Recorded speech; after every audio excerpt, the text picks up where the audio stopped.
much.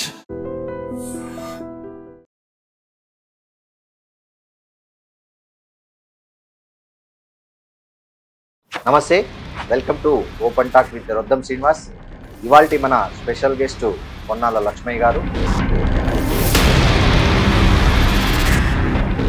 బాల్యం విద్యాభ్యాసం చాలా ఆటుపోటులతో జరిగిందని విన్నాను. పేదరికం, సామాజికం, ప్రభుత్వాలు, అవకాశం. ఈ నేపథ్యంలో పశువుల కొట్టంలో ఉండి ఇల్లు లేక జీవించే కుటుంబం అవమానాలకు గురైన నేపథ్యం, కసి, కక్ష, నేను ఎందుకు కాకూడదు. కానీ it's not by birth, it's not by community, it's not by cost, it's not by reason. 4 సార్లు జనగామ నుంచి గెలిచారు. 4 ముఖ్యమంత్రుల దగ్గర మంత్రిగా కూడా పనిచేశారు. సో ఎట్లా మీకు ఈ అదృష్టం? 10% మందికి మంత్రి పదవులు అనేది ఒక సాధారణంగా 30 మందిని ఎవరిని తీసుకోవాలనేది ఆయన విచక్షణకు, ఆయన రాజీవ్ గాంధీ గారు చూసి ఫస్ట్ టైం ఏంటో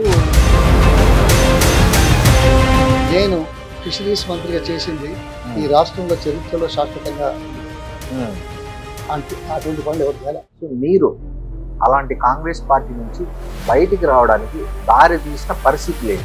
మొదటిసారి కాంగ్రెస్ నాకు 4 ముఖ్యమంత్రుల దగ్గర 7 డిపార్ట్మెంట్లు, ఆఖరికి దేవాదాయ శాఖ ఇచ్చిన దేవాదాయ శాఖలో రికార్డు సృష్టి. సంతకం పెట్టే అవకాశం లేకపోయినా విదేశాలలో కానీ దేశంలో కానీ సమస్యల పరిష్కారం కోసం జరిగే చర్చల్లో ముందు బాగా ఆ చిత్తశుద్ధి ఎవరికి ఉన్నది, ఎవరు తప్పు చేశారు, ఎవరు ఎంతవరకు సఫలీకృతులు అనేది. మళ్ళీ తిరిగి కాంగ్రెస్ తన సొంత గూటికి పొన్నాల లక్ష్మయ్య గారిని కూడా వాళ్ళు కన్సల్ట్ అయ్యే అవకాశం ఉందంటున్నారు. మీ డెసిషన్ ఎలా ఉంటుంది సార్? ఇలా వస్తే బాగుంటుందనే ఆలోచన ఎందుకు వచ్చింది? ఇప్పుడు అవసరం అనిపించింది కాబట్టి. అంటే శబ్ద కాలుష్యానికి నిశ్శబ్దమే ఏమనాలి, మందనాలా, చెంపదెబ్బనాలా, ఇంకేదన్నా.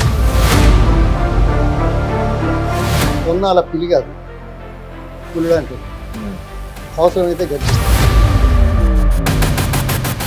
నమస్తే, welcome to open talk with Roddam Srinivas. ఇవాల్టి మన స్పెషల్ గెస్ట్ పొన్నాల లక్ష్మయ్య గారు. పొన్నాల లక్ష్మయ్య గారు సుపరిచిత రాజకీయ నాయకుడు. 2 తెలుగు రాష్ట్రాల్లో ఆయన పేరు తెలియని వారు ఉండరు. 4 సార్లు జనగామ నుంచి ఎమ్మెల్యేగా ఎన్నికైన ఆయన 4 ముఖ్యమంత్రుల వద్ద మంత్రిగా పనిచేసిన ఘనత పొన్నాల గారి సొంతం. ఆయన 45 ఏళ్ల పాటు సుదీర్ఘంగా కాంగ్రెస్ పార్టీతో పనిచేశారు. ఆయన సంక్షేమ అభివృద్ధి పనుల గురించి, ఆయన జలయజ్ఞం అనే ఒక పెద్ద ఫ్లాగ్షిప్ ప్రోగ్రామ్ లో ప్రముఖ పాత్ర పోషించిన వ్యక్తి పొన్నాల గారు. ఇవాళ ఆయన అడిగి తెలుసుకుందాం. ఆయన జీవితంలో నుంచి, ఆయన రాజకీయాల నుంచి అనేక అనుభవాలను ఇవాళ ఆయనతో మనం పంచుకుందాం. నమస్తే సార్. నమస్కారం అండి. ఎలా ఉన్నారు సార్? చూస్తున్నారు కదా, బాగానే ఉన్నారు. Young sir. మీ బాల్యం విద్యాభ్యాసం చాలా ఆటుపోట్లతో జరిగిందని విన్నాను. మీరు చాలా స్ట్రగుల్ అయ్యి ఒక జీవితంలో ఒక ఎదగాలనే ఒక దీంతో చాలా చదువును బాగా ప్రేమించి ఈ స్థాయికి వచ్చారని విన్నాను. అసలు ఏంటి సార్ అది బాల్యం విద్యాభ్యాసం గురించి చెప్పండి సార్. పేదరికం, సామాజిక కోణం, ప్రభుత్వాలు, అవకాశాలు. ఈ నేపథ్యంలో పశువుల కొట్టంలో ఉండి ఇల్లు లేక జీవించే కుటుంబం, సామాజిక కోణంలో అవహేళనకు, అవమానాలకు గురైన నేపథ్యం, కసి, కక్ష, నేను ఎందుకు కాకూడదు అనేదే ముఖ్యం. నేను ఎప్పుడు ఒకటి చెప్తుంటాను, talent it's not by birth, it's not by community, it's not by cost, it's not by reason. Talent is by persuasion. Persuasion depends on the opportunities and making it happen with the financial support. These are the 2 things. So, ఆ రోజుల్లో స్వాతంత్రం వచ్చిన మొదటి 10 సంవత్సరాల్లో ప్రభుత్వాలు చాలా అందరికీ విద్య అని. ఇక్కడ ఒకటి, విద్యా విత్తం లేకపోతే సమాజం గుర్తించిన నగ్న సత్యాన్ని తెలుసుకున్నవాడు. ఎందుకంటే సామాజిక కోణంలో ఉండి అవహేళన గురయ్యారు కాబట్టి కొంచెం చదువుకుంటే ఓహో చదువుతా అన్నాడు. విత్త ఉంటే అబ్బో పైసలు బాగా వచ్చినాయి అంటారు. మీకు ఒకటే ఎగ్జాంపుల్ చెప్తా, ఎందుకంటే టైం వేస్ట్ చేయవచ్చు. నేను చిన్నప్పుడు నాకంటే పెద్దవాళ్ళతోటి, నాకంటే పెద్ద చదువుని వాళ్ళతోటి మా గ్రామంలో తిరుగుతూ ఉంటే ఇదే సామాజిక పెద్దలు ఈ లక్ష్మంగాడు బాగా ఎగురుతాను ఎందురా అని. జస్ట్ తిరుగుతున్నందుకే లక్ష్మంగాడు బాగా ఎగురుతాను రా. సరే, ఇక చదువుకోవడం అంతా పక్క పెడదాం. ఎప్పుడైతే ఇంజనీరింగ్లో సీట్ వచ్చిందని తెలిసిందో, లక్ష్మంగాడు అనే పదం తీసేసి ఈ లక్ష్మయ్య ఇంజనీరింగ్ కూడా చదువుతాడు అట్లా. తర్వాత 5 సంవత్సరాలకు అమెరికా పోతే, లక్ష్మణ్ అమెరికా పోయింది కదా, ఎప్పుడు వస్తాడు, ఏం చేస్తాడు అని అన్నాడు. ఇప్పుడు రాజకీయంలో అంతో ఇంతో పరిశ్రమలో గ్రామీణ ప్రాంతాలలో కోళ్ళ గురించి వచ్చిన నావాడికి పొన్నాల గారు అంటారు, పొన్నాల అంటారు. లక్ష్మణగాడు పోయింది, లక్ష్మయ్య పోయింది, లక్ష్మణ అవసరం కోసం అనేవాళ్ళు పోయినారు, పొన్నాల. ఇది సామాజిక ఉపయోగం, దీంతో వచ్చిన గుర్తింపు. అందుకే ఖచ్చితంగా బాగా చదువుకోవాలని సార్. అంటే ప్రాథమిక విద్యాభ్యాసం అంతా ఎక్కడ సార్? ప్రాథమిక విద్యాభ్యాసం అంతా ప్రాథమిక, తర్వాత మాధ్యమిక మా కిలాషాపురం గ్రామం. ఇది ఒక చారిత్రాత్మక గ్రామం. ఏ సార్? చారిత్రక గ్రామం. ఓకే. కొద్దిగా బాగా పట్టుబట్టి రెవల్యూషన్ టైప్. ఎందుకంటే సర్దార్ సర్వాయి పాపన్న సొంత గ్రామం. ఆయన ఏం చేశాడో మీకు తెలుసు. మా ఊళ్ళో కోట, ఆ కోట ముందే, కోట చుట్టూ ఊరు, కోట ముందు మా ఇల్లు. తర్వాత ఎంట్రన్స్ లోపల గ్రామం వచ్చేవాళ్ళంటే ఇక భూస్వాముల ఇల్లు అది ఉన్నది. అదో కథ. ఆ కథ ఏంటంటే, మా ఊళ్ళో ఉన్న భూస్వామి మాకు ఆ రోజుల్లో స్కూళ్ళలో కూడా రేడియో లేకుండే, ప్రాథమిక స్కూల్లో. రేడియో ఎట్లుంటుందో కూడా సరిగ్గా తెలియదు. రేడియో ఎట్లా మాట్లాడుతుందో మాకు ఆశ్చర్యం వేసేది. ఈ దొరవారి అంటే ఇంటి యజమాని బ్రదర్ ఇల్లా కొద్దిగా మాతో పాటు తిరిగేవాడు చదువుకున్నాడు. ఓ రోజు అడిగాం, ఏమయ్యా మీ ఇంట్లో రేడియో ఉంది కదా చూపిస్తారా? ఆ రోజుల్లో ఓ తాలూకాలు కానీ జిల్లాలు కానీ ఎన్ని రేడియోలు ఉన్నాయో మీరు అర్థం చేసుకోవచ్చు. 54 తీసుకెళ్ళాం. సాయంకాలం 6:50 7 గంటలకు ఏదో వార్తలు వస్తాయి. ఆ టీవీ ఎలా ఉందంటే ఇంత పెద్దది, అంతకంటే డబ్బులు పెద్దది, ఈ సైజులో కింద కార్డ్బోర్డ్ బ్యాటరీ. ఈ రేడియో రిసెప్షన్ బాగుండాలని దానికి ఏరియల్, ఆ ఏరియల్ ను బిల్డింగ్ మీద ఒక బొంగు కట్టి, బొంగుకు మీద అది ఓపెన్ చేసి ఇంకో ఎండు తీసుకొచ్చి భూమిలో ఒక తవ్వి గుంత, దాంట్లో ఇసుక, బొగ్గు, ఉప్పు పోసి నీళ్లు పోసి దాన్ని తీసుకొచ్చి రేడియోలో పెట్టింది. ఎర్తింగ్ అది ఇప్పుడు ఎర్తింగ్ అప్పుడు అది వేరే. అయితే రిసెప్షన్ కోసం, మంచి వాయిస్ కోసం మేము 2 నిమిషాలే ఉన్నాం, ఏదో వార్తలు వస్తుంది చూస్తున్నాం. ఇంట్లో ఇంటి యజమానురాలు ఆ హాల్లోకి వచ్చింది. It's a Nizami Darbar hall type of hall. ఒక 4 అడుగుల ఎత్తు మీద ఉన్నది. తర్వాత ఒక 5 అడుగుల కాంపౌండ్ వాళ్ళతోటి 2.5 ఎకరాలలో ఆ బిల్డింగ్. అందులో పోయి ఆ మెట్లెక్కి చూసినాము. యజమానురాలు వచ్చి, ఏంద్రా ఊళ్ళో పొరగాలంతా గీడున్నారు అన్నారు. అంటే మేము పరిగెత్తి బయటకు వచ్చాము. బయటకు వచ్చి కాంపౌండ్ గేటు దాటి బయటకు వచ్చి చూస్తే 5 అడుగుల ఎత్తుగల కాంపౌండ్ వాళ్ళు, ఆ తర్వాత ఈ నైజామీ హాల్, అంత పెద్ద విశాలంగా ఉన్న ల్యాండ్ చూసి ఇది వీళ్ళకే ఎందుకు ఉన్నది మనకి ఎందుకు లేదు అనే ఆలోచన ఆ రోజు కలిగింది. ఫస్ట్ టైం అగో that is the driving point. ఆ కోణంలో చూసి కష్టపడుతూ సాధిస్తూ మా అమ్మగారు, మా ఫాదర్ అంటే మా నాన్నగారు నా 5 ఏళ్ల వయసు అప్పుడు చనిపోయారు. దండేపల్లి ఇక్కడ జమ్మికుంట దగ్గర, కృష్ణ మన హైదరాబాద్ జమ్మికుంట. చనిపోయిన తర్వాత మేము ఇక్కడికి వచ్చాం మా అమ్మమ్మ గారు. సో అక్కడ ఈ పేరువారం రాములు గారు నా క్లాస్మేట్, ఆయన డీజీపీ, అది మీకు తెలుస్తుంది నాకు తెలుసు. అయితే ఆయన మేము ఇద్దరం క్లాస్మేట్స్. వాళ్ళ ఇంటి పక్కనే తర్వాత మేము పెంకుటిల్లు కొనుక్కున్నాం, ఇద్దరు 2 ఇళ్ళు పక్కన, పూట పక్కన. సో నేను ఆయనతో కలిసి తిరిగేవాడిని, ఇద్దరం కలిసి పోయేవాళ్ళం. అయితే సందర్భం ఏంటి, అక్కడి నుంచి వచ్చాము. బ్రదర్స్ సిస్టర్స్ ఎంతమంది సార్ మీరు? మేము ముగ్గురం బ్రదర్స్, ఒక సిస్టరు. నాకంటే పెద్ద ఆయన అన్న. ఈ was the first మెట్రికులేట్ in our families. ఆ రోజుల్లో 59లో కంప్లీట్ చేశాడు మల్టీపర్పస్ 12. అప్పుడు ఆయనకు వెంటనే టీచర్ ఉద్యోగం వచ్చింది. అప్పుడు ఎడ్యుకేషన్ మీద ప్రాముఖ్యత ఉంది కాబట్టి ఉద్యోగాలు అన్ననే ఎక్కువ ఓవరాల్గా. స్వాతంత్రం వచ్చిన తర్వాత 3 విషయాల మీద ప్రభుత్వాలు కేంద్రీకరిస్తాయి. ఒకటి, పాకిస్తాన్తో సమస్య ఏర్పడదు కాబట్టి ఈ ఆర్మీ సైన్యంలో చేరడానికి అవకాశాలు ఉంది. సరే, సైన్యంలో అందరూ చేరకపోయేవాళ్ళు, ఎందుకంటే అక్కడ దూరంగా పోవడం ఇష్టం ఉన్న వాళ్ళు. రెండవది, రైల్వేస్ బాగా ఎక్స్పాండ్ చేశారు. రైల్వేస్ లో ఉద్యోగం కూడా ఒక ఇదిగా భావించేవాడు, తిరగాలి. తర్వాత మిగతాది మూడవది విద్యకు ఎక్కువ అవకాశాలు ఇచ్చారు కాబట్టి చాలా మంది టీచర్లు అయినారు. ఎక్కడికి పోకుండా మనం దగ్గర దగ్గర ఉండాలి అనుకునే వాళ్ళంతా ఆ రోజుల్లో చాలా పెద్ద ఎత్తున ఇచ్చేవాళ్ళు. తెలంగాణలో అయితే టీచర్లు ఎవరు రాలే. ఆంధ్ర నుంచి, రాయలసీమ నుంచి, మెడ్రాస్ ఏరియా నుంచి చదువుకున్న వాళ్ళు టీచర్లుగా వచ్చి మా ఊళ్ళో దూరంలో ఉద్యోగాలు చేశారు. అంటే మన దగ్గర లేదు అప్పుడు. అందులో నిజాం దాంట్లో ఉర్దూ మీడియం, మాది ఫస్ట్ బ్యాచ్ తెలుగు మీడియం అది. సో ఆ ఉద్యోగాలు వచ్చిన వాళ్ళు అట్లా ఊళ్ళలో ఉన్నారు. అందుకోసం టీచర్ గా చేశారు. మా అన్నయ్య మొదటి టీచర్, 60 రూపాయలు ఆ రోజు. మీరు యాక్చువల్గా అంత మారుమూల గ్రామంలో పుట్టారు, అంత పేదరికంలో పుట్టారు. అసలు మీ థాట్స్ కి మీ బ్యాక్గ్రౌండ్ కి సంబంధమే లేదు సార్. మీరు అమెరికాకి వెళ్ళాలి, అక్కడ చదువుకోవాలి అంటే ఎలా జనరేట్ అయింది సార్ మీలో? అది అంటే చదువుకోవాలనడం వేరు, అంటే ఒక ఫారెన్ అంటే ఇవాళ కూడా చాలా మంది ఫారెన్ పోవడానికి ఆలోచన చేయట్లేదు. కానీ ఇంత 25లో మీరు అప్పట్లోనే అమెరికా పోవాలి, అమెరికాలో చదవాలనే పట్టుదల ఆలోచన మీలో ఎట్లా కలిగింది సార్? సమాజంలో గుర్తింపు పొందడానికి ఏం చేయాలనే దాని మీద విద్య విత్తం. అమెరికా పోవడం విద్య కోసం, రెండవది విత్తం కోసం అనేది చాలా స్పష్టంగా తెలుస్తుంది. అది ఆ ఉద్దేశంతో.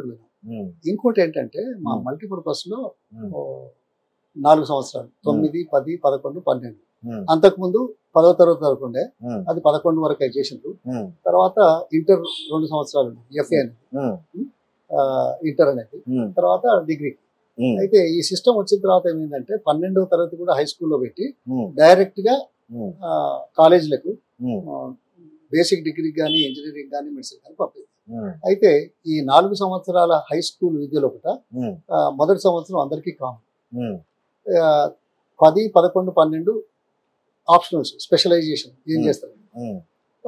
మ్యాథ్స్ తీసుకుంటారా, బయాలజికల్ సైన్సెసా, సివిక్సా, తర్వాత ఇంకేదన్నా టెక్నికల్ సైడ్ ఏదన్నా అని ఉండేది. మేము 10th క్లాస్లో రాగానే మా క్లాస్ టీచర్ కూడా లక్ష్మయ్య అంటే ఆయన ఇక్కడ అనుకుండా ఆయన వెరీ పిక్యులర్ క్యారెక్టర్. పచ్చి కూరగాయలతో ఆయన బతికింది, అన్నం తినిపోయేది. స్పెషాలిటీ ప్రకృతి వైద్యం. ఆయన మంచి ప్రోత్సాహం. మాకు వచ్చి అందరినీ మా క్లాస్లో అడుగుతుంది, నువ్వేం ఆప్షన్ తీసుకుంటావు, ఏమైతుంది. నా దగ్గరికి వచ్చిన తర్వాత అడిగితే నేను లాయర్ని ఏదా అనుకుంటున్నా సార్. మా కోపానికి వచ్చింది, ఏందిరా తినడానికి తిండి లేదు, దీనికోసం మన హెడ్ మాస్టర్ ఏమో ఒక దళిత హాస్టల్లో ఒక వెనుకబడిన వర్గాలకు చెందిన విద్యార్థిని అడ్మిషన్ ఇప్పించిండ్రు చదువుకోవడానికి, తినడానికి, ఉండడానికి. నువ్వేమో లాయర్ అవుతావు. లాయర్లు ఇవాళ రేపు చెట్ల కింద గోళ్ళు గిల్లుకుంటారా ఆమ్దాని లేక, నువ్వు ఎందుకైదావు అనుకున్నా. అదేం సార్, అయితే గాంధీ, నెహ్రూలు బయటికి పోయి చదువుకొని లాయర్లు అయినారు. నీ మొహం వాళ్ళ గురించి మాట్లాడుతున్నావు. వీళ్ళంతా గోళ్ళు గిల్లుకుంటాను, పైసలు లేవు, ఇంజనీర్ కానీ 99 మార్కులు వచ్చినాయి 100కి, ఇంజనీర్ అవుతావు, పాస్ కాగానే నీకు 250 రూపాయలు గెస్టెడ్ ఉద్యోగం వస్తుంది అని. ఇక ఆయన బాధకో లేకుంటే దేనికో నేను అది చేయకుండా ఇదై. అది ఎందుకన్నానంటే 1955లో మేము 5th క్లాస్ ఏదో మా టీచర్లు కొద్దిగా ఇన్స్పిరేషనల్ టీచర్స్. ఆ రోజుల్లో బాగా పిల్లలు పెద్ద కావాలి, ఎక్కడి నుంచి వస్తుంది, భవిష్యత్తు కోసం పరితపించే వాళ్ళు, మనోళ్ళు పెరగాలి అనే తాపత్రయం ఉండి బోధనతో పాటు ప్రేరణ చేయించిన వాళ్ళు. ఉమ్, సో వాళ్ళు చెప్తా ఉంటే దేశం గురించి అయితే ప్రెసిడెంట్ రాజేంద్ర ప్రసాద్ 1955లో వరంగల్ వచ్చారు. ఉమ్, వస్తే ఉమ్, ఈ మాటలన్నీ విన్న నేను ఉమ్, మా ఊరు నుంచి 5.5 కిలోమీటర్లు రఘునాథ్పల్లి రైల్వే స్టేషన్ ఉమ్, అక్కడికి వెళ్ళి ఉమ్, నడుచుకుంటూ పోయి ఉమ్, నా చేతిలో ₹1/2 ఉంది. ఉమ్, ఆ ₹1/2 కూడా ఎందుకంటే నేను ఈ చదువుకున్న వాళ్ళతో పెద్దలతో ఉండి మా ఊళ్ళో ఒక గ్రంథాలయాన్ని ఆ రోజుల్లో స్థాపించి నడిపించిన చరిత్ర మా ఊరు. ఉమ్, ఆ గ్రంథాలయం సాయంకాలం బడిగంట తర్వాత ఆ, తెరిచి మళ్ళీ సూర్యాస్తమయం అప్పుడు క్లోజ్ చేసి మూసి తాళపు చేతుల దగ్గర పెట్టుకుని పోయేవాడు. ఉమ్, అందుకే ఆ రోజుల్లో వచ్చిన భారతి కానీ ఆంధ్రపత్రిక కానీ గోల్కొండ పత్రిక కానీ బ్లిడ్జి కానీ కరెంట్ కానీ చదివేవాడిని 5వ తరగతి 6వ తరగతి. ఉమ్, అయితే నెలకు రూపాయి ఇచ్చేది వాడు. ఉమ్, మా అమ్మకు ₹1/2 ఇచ్చేది. ఉమ్, ఆమె 12 పైసల కూలీ చేసేది వ్యవసాయం. ఉమ్, దాంతో ఉమ్, ఈ ₹1/2 చేతులు పట్టుకుని ఈ నెల నేను ఈ ₹1/2 ఉంచుకుంటానని చెప్పి ఉమ్, అక్కడికి వెళ్ళి 6 అణాలు ఉమ్, పెట్టి రైల్వే టికెట్ తీసుకున్నాను. ఎక్కడికి? రఘునాథ్పల్లి టు కాజీపేట. ఉమ్, రాజమండ్రి, కాజీపేట ఉమ్, వరంగల్ అదే కాజీపేట, కాజీపేట ఉమ్, కాజీపేట తీసుకొని అక్కడ దిగిన తర్వాత చేతిలో 12 పైసలు ఉండేవి. ఉమ్, ఈ 12 పైసలు ఆదా చేయడానికి ఉమ్, టాంగాలో కానీ అంటే ఉమ్, జట్కా అవును, గుర్రబండిలో కానీ ఉమ్, లేకుంటే బస్సులో కానీ పోకుండా ఉమ్, 6 కిలోమీటర్లు హనుమకొండ వరకు నడిచింది. ఉమ్, వెళ్ళి మా ఊళ్ళో చదువుకునే వాళ్ళు ఎవరో కిరాయికి తీసుకొని ఒక రూమ్ లో 4-5 ఉండి చదువుకునేవాళ్ళు. ఉమ్, వాళ్ళతో ఉన్నాను. ఉమ్, తెల్లవారి ప్రెసిడెంట్ రామసాద్ మీటింగ్ కి నేను ఉమ్, ఇదిగో ఆ ప్రేరణతోటే ఉమ్, లాయ అని ఉమ్, ఎందుకు చేయకూడదని ఉమ్, ఆ సమస్య అట్లా వచ్చింది. ఓకే ఓకే, దాన్ని మీ మాస్టర్ గారు మార్చేశారు, ఇంజనీర్ కొంత మార్చేశారు. అది కూడా ఒకటి కారణం ఉంది. ఎందుకంటే మనం ఏదో లా చేసి ఇది చేసి అది చేసి కంటే మొదలు అమెరికా పోయిన పేరు రావాలి. అమెరికా పోవడానికి అయితే లా చేయడానికి పోవాలి, అంతే కదా ఇంజనీరింగ్. ఆ తర్వాత అక్కడ ఉద్యోగం చేస్తే పైసలు వస్తాయి. అందుకే విద్య వస్తుంది విత్తం వస్తుంది అనే ఉద్దేశంతో అమెరికా ఎంచుకున్నాం అనేది. అమెరికా జర్నీ ఎట్లా సార్? దానికి వీసా ఉంటది, దానికి పాస్పోర్ట్ ఉంటది, అవన్నీ అప్పట్లో మీకు ఎట్లా కోఆర్డినేట్ చేసుకున్నారు అవన్నీ మీరు? నాలాంటి వాడికి చూసి అందరూ గేల్ చేసేది, అవయవం చేసేది. వీడట అమెరికా పోతారు. మాది 5 సంవత్సరాల engineering. A university? Osmania sir? Osmania 63 to 68. Okay. అయితే బ్రాంచ్ మెకానికల్ తీసుకున్నాను థర్డ్ ఇయర్ లో. ఓకే, థర్డ్ ఇయర్ లో మెకానికల్ తీసుకున్నాను. కానీ పాయింట్ ఏంటంటే 2 సంవత్సరాల తర్వాత థర్డ్ ఇయర్ లో ఎంటర్ కాగానే ఇక్కడ అమెరికన్ ఇన్ఫర్మేషన్ సెంటర్ ఉండేది ఆ రోజుల్లో. కాన్సులేట్ కాదు, లేకుంటే ఇది కాదు. అక్కడ అన్ని లైబ్రరీ ఉండేది, పుస్తకాలు ఉండేది, అమెరికా గురించి ఉండేది, ఇక్కడ ప్రపంచం అంతా ఉండేది. నేను అక్కడ పోయి కూర్చొని చూసేవాడు, చదువుకునేవాడు. 3వ సంవత్సరం ఇంజనీరింగ్ లో కాలు పెట్టగానే నేను దాదాపు 100 పైచిలకు అమెరికన్ యూనివర్సిటీ విశ్వవిద్యాలయాలకి అప్లై చేశాను. నా 2 years ఇంజనీరింగ్ లో ఇట్లా ఉంది రికార్డు. నా బ్యాక్గ్రౌండ్ అప్ టు 12 రికార్డు ఇది. ఈ 3 ఏళ్ల తర్వాత నాకు మీరు అక్కడ ఎంఎస్ కు అవకాశం ఇవ్వండి అని పెడితే సర్ప్రైజింగ్ 3 సంవత్సరాల ముందు అప్లై చేసిన వాళ్ళు చరిత్రలో ఎక్కడైనా మీరు విన్నారా, కన్నారా? స్టాటిస్టిక్స్ ఉన్నా? లేదు కదా. ఓకే, అది గొప్ప కోసం కాదు మనం మాట్లాడు.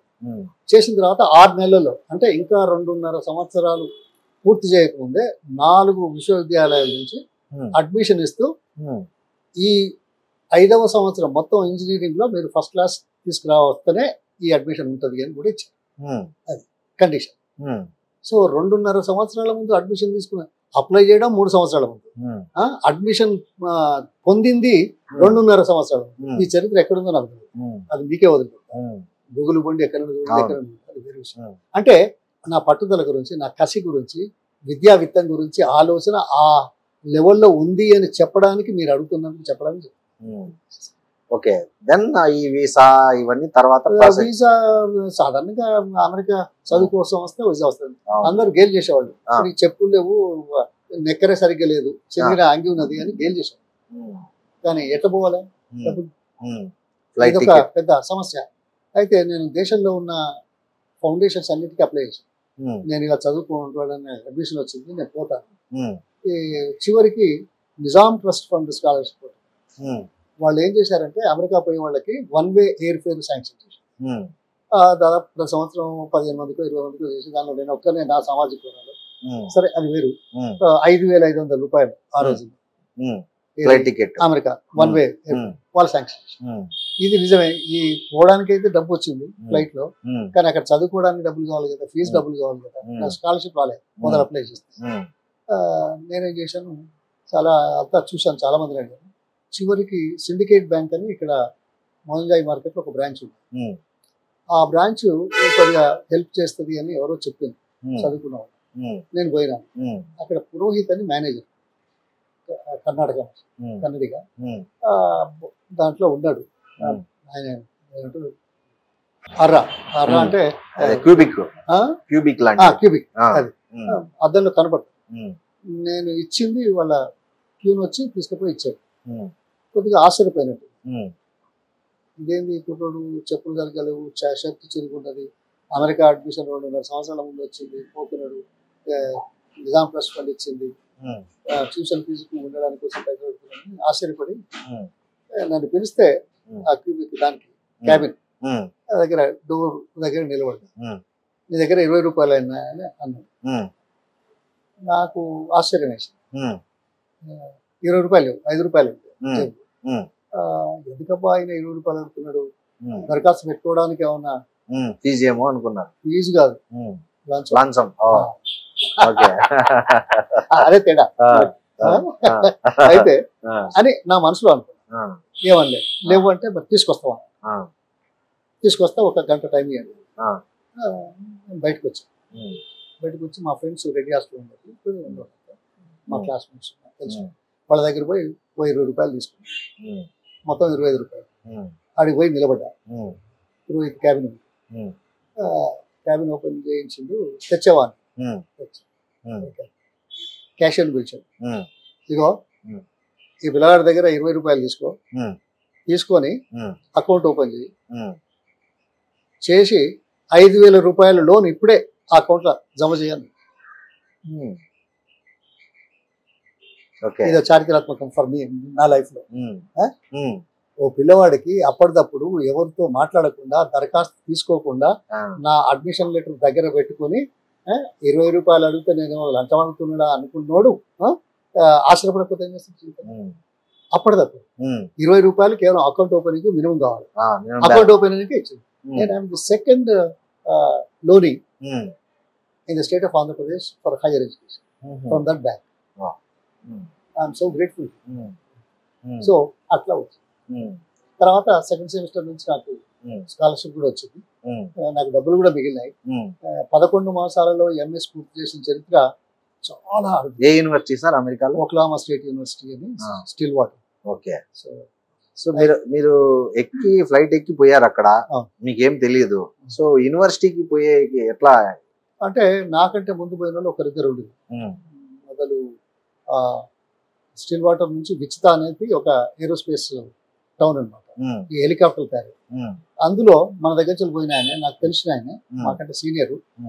తర్వాత మా ఫాదర్ ఇన్ లాకు కొలీగు, వాళ్ళ ఫాదర్ ఇన్ లా డిఎస్పీ ఉండే, మై ఫాదర్ ఇన్ లా వాళ్ళు ఆల్సో డిఎస్పీ. ఆయన పరిచయం. నేరుగా ఆయన దగ్గర పోయిన తర్వాత అక్కడి నుంచి బస్సులో యూనివర్సిటీ పంపించారు. సో మీరు పెళ్ళి అయినాక అమెరికా వెళ్ళి చదువుకున్నారు సార్? 67లో మ్యారేజ్ అయింది, 68లో వెళ్ళిపోయారు. Okay, right. హాయిగా అమెరికాలో చదువు అయిపోయింది సార్ మీది. నెక్స్ట్ ఏం చేశారు అమెరికాలో? అది కూడా అక్కడ ఒక చరిత్ర. 11 మాసాలలో పూర్తి చేయడం ఒక ఈవెంట్ అయితే, సమ్మర్ సెమిస్టర్లో ఉంటాయి. మొదలు ఫస్ట్ సెమిస్టర్ నేను 5 కోర్సులు తీసుకున్నాను. ఎందుకంటే ఫస్ట్ కదా బాగుండదు, 4 తీసుకో, ప్రెషర్ బాగుంటుంది అంటే 4 తీసుకున్నాను. సెకండ్ సెమిస్టర్కి వచ్చేసరికి నేను 5 తీసుకున్నాను. 5 తీసుకొని ఫస్ట్ సెమిస్టర్నే అడిగిన నాకు స్కాలర్షిప్ కావాలి. సెకండ్ సెమిస్టర్కి వచ్చేసరికి మా ప్రొఫెసర్ నాకు స్కాలర్షిప్ ఇచ్చాడు. స్కాలర్షిప్ ఇస్తే we are not suppose to take more than 4 subjects, 12 hours. అయితే ఇవి 12, 24 అవర్లు. ఇక మిగిలిన 9 అంటే 3 సబ్జెక్టులు. 3 సబ్జెక్టులు సమ్మర్లో 7 వారాల లోపల 3 సబ్జెక్టులు, అదే 9 గంటల చదువు 7 వారాల్లో కంప్లీట్ చేసిన చరిత్ర అదొకటి. 11 మాసాలలో ఎంఎస్ సాధించడం అదొకటి. ఇవి రికార్డ్స్. తర్వాత between second semester and summer semester use to have 2 weeks or 3 weeks holidays break. ఆ బ్రేక్ లో నేను చాలా కంపెనీలకు అప్లై చేశాను ఉద్యోగాల కోసం. ఆ రోజుల్లో మన వాళ్ళంతా చదువు అయిపోయిన తర్వాత పోయి కంపెనీలో డోర్లు కొట్టి కలిసి మాట్లాడవచ్చు. నేను పంపిణీ చాలా యూనివర్సిటీలో ఉద్యోగాల కోసం నాకు 4 ఇంటర్వ్యూలు వచ్చాయి. ఆ రోజుల్లో ఇంటర్వ్యూ రావడం గొప్ప. ఆ తర్వాత వస్తే కంపెనీ హెడ్ వచ్చి రిసీవ్ చేసుకున్నాడు ఎయిర్పోర్ట్. ఏ కంపెనీ సార్? ఏ కంపెనీ అయినా వచ్చేవాళ్ళు. ఈ కంపెనీ ఇది ఇంటర్నేషనల్ కంట్రోల్స్ కార్పొరేషన్ అని ఒక German company. Okay, related to NASA aerospace. So వచ్చి తీసుకొచ్చి ఇంటికి తీసుకుపోయి టీ తాగించి కంపెనీ తీసుకుపోయి కంపెనీ అంతా చూపించి మళ్ళీ సాయంకాలం ఫ్యామిలీతో పాటు డిన్నర్ మంచి హోటల్లో తినిపించి నెక్స్ట్ డే ఎయిర్పోర్ట్ లో డ్రాప్ చేసేటువంటి చరిత్ర కొంతమందికి అదే. మన వాళ్ళంతా పోయి తిరిగేది. అది కూడా నేను 11 మాసాల్లో చేసినాను కాబట్టి అది వచ్చింది. నాకు ఒక దాంట్లో మంచి ఉద్యోగం వచ్చింది. అందరికీ సగటున సంవత్సరానికి $7,800 భారతీయులకైతే నాకు $10,000. ఏ ఇయర్ సార్ ఇది? 1969 June, July, August. Okay, so అలా మొదలైంది. అది నాసా రిలేటెడ్. ఏంటి సార్ నేచర్ ఆఫ్ జాబ్ ఏంటి సార్ మీ దగ్గర? జాబ్ ఏరోస్పేస్ అంటే నేను తీసుకున్న thermodynamics. It's one of the subjects for air applications. ష్రైవ్ మిసైల్స్ ప్రోగ్రామ్ అని 70s లో ఎర్లీ 70s లో ఉంది. దానికి చిన్న ఎక్విప్మెంట్ పరికరాలు పంపించారు. ఇదేంటి అంటే ఆ మిసైల్ ఇగ్నైట్ అయినప్పుడు టేక్ ఆఫ్ అంటే లాంచ్ అప్పుడు ఇగ్నైట్ చేస్తారు. ఇగ్నైట్ చేస్తే ఆ చాంబర్ లో 3000 డిగ్రీల టెంపరేచర్ ఉత్పత్తి అవుతుంది. తర్వాత 3000 PSI ప్రెషర్ ఉంటుంది. ఆ హాట్ గ్యాస్ 3000 టెంపరేచర్ 3000 ప్రెషర్ ఇది ఉంటుంది. ఇది అందులో నుంచి కిందికి రావాలి. లాస్ట్ టైం అది చిన్న ఈ వాల్వ్స్ అంటారు. ఆ valves they have to withstand 3000 PSI and 3000 degrees centigrade temperature. ఈ మామూలు మెటీరియల్ తోటి కాదు, అది మెటీరియల్ మిశ్రమాలు రీసెర్చ్ చేసింది దొరికి దాంతో ఈ ఎక్విప్మెంట్ చేసి ఈ వాల్వ్ తయారు చేసి అది బ్లాస్ట్ అయినప్పుడు ఏంటంటే హాట్ గ్యాసెస్ కిందికి వచ్చి ఇది మీది ఒకసారి ఆర్బిట్ లోకి వెళ్ళిన తర్వాత డిఫరెంట్ సిస్టమ్స్ పనిచేస్తాయి. మేము చేసింది. రెండవది ఏంటి అంటే ఈ కంపెనీ ఈ airlines passenger airlines safety equipment ఇచ్చింది. ఇదేంటి అంటే ఎమర్జెన్సీ ల్యాండింగ్ అయినప్పుడు ప్యాసింజర్స్ క్షేమంగా బయటికి రావడానికి స్లైడ్స్ ఉంటాయి, మెట్లు ఉంటాయి కదా, ఎక్కడ పడతాయి స్లైడ్స్ ఉంటాయి. ఈ స్లైడ్ ఏమైతుంది అంటే అది ఇన్ఫ్లేట్ చేయాలి, అది కట్టి పెడతారు. కానీ అది స్లైడ్ కావాలంటే ఇన్ఫ్లేట్ కావాలి కదా. ఇన్ఫ్లేట్ కావడానికి ఒక ప్రెషర్ సిలిండర్, ఆ ప్రెషర్ సిలిండర్ 3000 PSI ఉంటుంది. దానికి మీద ఒక వాల్వ్ ఉంటుంది. ఆ వాల్వ్ కేబుల్ గుంచుతారు. ఏది అవసరమైన కేబుల్ గుంచితే ఆ ఎయిర్ అంతా ఈ స్లైడ్ దీంట్లో వచ్చేసి ఫ్లోట్ అవుతుంది. అప్పుడు ప్రజలు దాని మీద ఉండి జారుబండి. అదే వాటర్ లో కూడా ల్యాండ్ అయితే వాటర్ కు ఒకటేమో స్లైడ్ కావాలి, తర్వాత వాటర్ మీద ఉంటే ఫ్లోట్స్ కావాలి, జనం నీళ్ళలో మునగకుండా ఫ్లోట్స్ మీద ఉంటుంది. ఆ ఫ్లోట్స్ కూడా ఇదే ఎయిర్ తోటి చేసేది. So that is ప్యాటెంటెడ్ by my company with my design and it is still being used even today. Great. అయితే నేను ఎప్పుడు ప్యాసింజర్ ఎయిర్క్రాఫ్ట్ లో పోయినా ఆ డోర్ దగ్గర సిలిండర్ ప్రెషర్ గేజ్ చూస్తాను. ఎందుకంటే ఇది 3000 pages ఉందా లేదా, తక్కువ ఉంటే కష్టం అవుతుంది, ఇన్ఫ్లేట్ కాదు. అది చూస్తుంటే వీళ్ళు పరేషాన్ అవుతారు, ఎయిర్ హోస్టెస్ కానీ అప్పుడు పైలట్ కానీ. What is that you are looking అంటే this is what I'm looking, this is my product patented by my company and it's still being used. Whether your equipment is up to date or not, or safety is guaranteed or not. If it is less than 3000 PSI, I'll bring it to your notice. If it is okay, then I won't talk. Somebody going to ask it to me. అని అంటే వాళ్ళు నవ్వేది బాగా. Okay, so ఎన్ని ఏళ్ళు చేశారు sir అమెరికాలో ఉద్యోగం? 9 సంవత్సరాలు. ఒక సంవత్సరం ఇది, 9 సంవత్సరాలు. ఫ్యామిలీని కూడా తీసుకెళ్లారా? వితిన్ 1 year వచ్చేసి తర్వాత. సో పెళ్లి సార్, పెళ్లి 67 లో అయింది. 68 లో నేను అమెరికా వెళ్ళాను. 69 లో సత్యం వచ్చింది. ఓకే, సో ఈ 9 ఏళ్ళు అమెరికాలో మంచిగా జాబ్ చేసుకున్నారు. సో మళ్ళీ ఇండియాకి రావాలి అని ఎందుకు అనుకున్నారు? అంటే జనరల్గా ఇప్పుడు చాలా మంది మనం అమెరికా పోతే ఇండియాకి రారు, మళ్ళీ తిరిగి రారు చాలా మంది, మోస్ట్ ఆఫ్ ద పీపుల్. అది అక్కడే ఉండిపోయి అక్కడే డాలర్లో సంపాదించుకుంటా హ్యాపీగా ఉంటారని అనుకుంటారు. సో మీరు అలా కాదు, పోయిన కొన్ని రోజులకు మళ్ళీ ఇండియాకి రావాలనే ఆలోచన ఎందుకు వచ్చింది? నా జీవితంలో మొదటి రోజు ఉద్యోగంలో క్యాబిన్ ఉంది. అప్పుడు కంప్యూటర్ లేవు, క్యాలిక్యులేటర్ లేవు, ఉమ్, స్లైడ్ రూల్ ఉంది. ఉమ్, క్యాబిన్లో ఒక చైరు, టేబుల్ ఉమ్, చుట్టూ ఉమ్, క్యాబిన్. నేను అందులో కూర్చున్నాను ఒక 3-4 గంటలు. ఎక్సైట్మెంట్ కదా, ఉమ్, ఫస్ట్ టైం కదా. కరెక్ట్. విద్య కోసం వచ్చాను, విద్య అయిపోయింది, ఇప్పుడు విత్తం కావాలి, ఉద్యోగం కూడా వచ్చింది. ఉమ్, సంతోషంగా మొదటి రోజు ఉమ్, 3-4 గంటల తర్వాత ఉమ్, నా ఆలోచన ఒక ప్రత్యేకత. నేను దీనికోసం వచ్చాను. ఉమ్, ఈ క్యాబిన్లో కూర్చొని నేను చేసే పని ఉమ్, దేశంలో, ప్రపంచంలో, సమాజంలో ఎంతమందికి అక్కడికి వస్తుంది అనేది ఒక ఆలోచన ఉమ్, కలిగింది. ఉమ్, నేను ఇంత కష్టపడి వచ్చిన ఉమ్, వచ్చి ఉమ్, నేను ఎవరి కోసం పనిచేస్తున్నా, ఉమ్, అది అభివృద్ధి కావచ్చు, ఉమ్, టెక్నాలజీ డెవలప్మెంటే కావచ్చు, ఉమ్, కానీ ఎంతమందికి ఉపయోగపడుతుంది నా ఉమ్, సర్వీస్, ఉమ్, నా తెలివితేటలు, నా జ్ఞానం, ఉమ్, ఉమ్, నా నాలెడ్జ్, లేకుంటే నా చదువు ఎంతమందికి ఉపయోగపడుతుంది. ఉమ్, సో మిసైల్స్ అంటే కంట్రీస్, పెద్ద మనుషులు అవును. పోవాలి, ఉమ్, ఆయుధాలు చేయాలి, ఇంకేదో ఉమ్, ఉంటుంది, ఇంకేదో ఉంటుంది, ఉమ్, టెక్నాలజీ. ఉమ్, తర్వాత ఆ, ప్రజలకైతే ఇమీడియట్ గా బెనిఫిట్ ఏం లేదు కదా. ఉమ్, ఉమ్, నా జీవితంలో మొట్టమొదటిసారి నా కోసం అనుకోని వచ్చితే నాలాంటి వాళ్ళు ఎందరో ఉన్నారు కదా, ఉమ్, వాళ్ళకి ఈ అవకాశాలు ఎప్పుడు కలిగించాలా, ఉమ్, ఏదో ఒకటి చేయాలి. ఉమ్, నేను ఈడ కూర్చొని గివీలకు చేస్తే um, not even 2% of the population get benefited. Um, flight percentage ఎంత ప్రయాణికి? చాలా తక్కువ, 1% ఆర్ 2%. అదే ఓకే. ఇప్పుడు ఇప్పుడు ఆ రోజులో అయితే ఇంకా తక్కువ. అవునుగా, ఇంకా తక్కువ. అటువంటిప్పుడు ఆ కొద్ది మంది కోసం చేస్తున్న పని ఉమ్, కాకుండా ఉమ్, నాలాంటి వాళ్ళు పశువుల పట్టణంలో ఉండి, సామాజిక కోణంలో ఉండి, తెలివితేటలు ఉండి, ఉమ్, రాలేక, చదవలేక, బ్రతకలేక, ఉన్నోళ్లకు నౌకరు లేక, ఉద్యోగాలు లేక ఉన్నోళ్లకు ఉద్యోగాలు కల్పించినట్టయితే నాలాగా అవుతారు కదా. ఉమ్, అది మొదటి రోజే, ఫస్ట్ డే. జీవితంలో మొదటి రోజే, ఉద్యోగం వచ్చిన మొదటి రోజే నాకు కలిగింది. ఉమ్, కానీ దాదాపు 75 వరకు బాగా ఆలోచిస్తూ ఉన్నాను. ఉమ్, 75లో ఇక్కడ సి మాధవరెడ్డి గారు అని వచ్చినప్పుడు, మొదటిసారి వచ్చినప్పుడు కలిశాను. ఉమ్, నాగార్జున స్టీల్స్ వాళ్ళని కలిశాను. ఉమ్, మాకు సీనియర్స్ ఉన్నారు. ఉమ్, సో ఇండస్ట్రీ గురించి, జాబుల గురించి. ఈయన మాధవరెడ్డి గారు కొద్దిగా was the youngest parliament member in 1957. Um, is a socialist, um, very progressive person. Um, బాగుండే. ఉమ్, ఆయనతో పరిచయం అయిన తర్వాత ఉమ్, చూశాను. ఉమ్, చూసిన తర్వాత ఈ conceptualized poultry development in India. Um, poultry తోటి గ్రామీణ ప్రాంతాల్లో ఉద్యోగాలు వస్తాయి, తర్వాత ప్రోటీన్ ఫుడ్ వస్తుంది అనేది మెయిన్. దానికి చేస్తే నేను అట్రాక్ట్ అయ్యాను. ఉమ్, ఈ రోజు కూడా మీ ఊరేదో నాకు తెలియదు, ఉమ్, కోడి పెంట ముట్టుకొని పని చేస్తారా, వస్తారా, మీకు ఉద్యోగం ఇస్తా అంటే వచ్చేవాళ్ళు ఎంతమంది ఉన్నారు?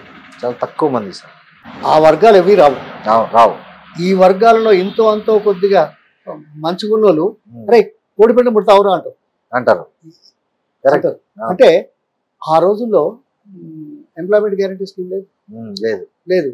ఇప్పుడు మనది వ్యవసాయక దేశం, వ్యవసాయక రాష్ట్రం, వ్యవసాయక జిల్లా, వ్యవసాయక ఊరు. ఉమ్, అప్పుడు ఆ రోజుల్లో అయితే 70%, 80% వరకు మనకి ఎప్పుడు నౌకర్లు వచ్చేది వాళ్ళకి, అంటే పని కలిగేది నాట్లు వేసినప్పుడు 15 రోజులు, ఉమ్, కోతలు కోసినప్పుడు 10 రోజులు. ఉమ్, అది ఎంతమందికి ఇస్తారు?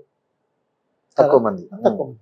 మరి మిగతా 325 రోజులు ఉమ్, ఇదైతే నెల నెల జీతం వస్తుంది. ఉమ్, సో ఆ ఉద్దేశంతో వచ్చి ఉమ్, మేము మొదలుపెట్టాము. ఉమ్, మొదలుపెట్టి ఉమ్, రాష్ట్రాన్ని ముందడిగించాం.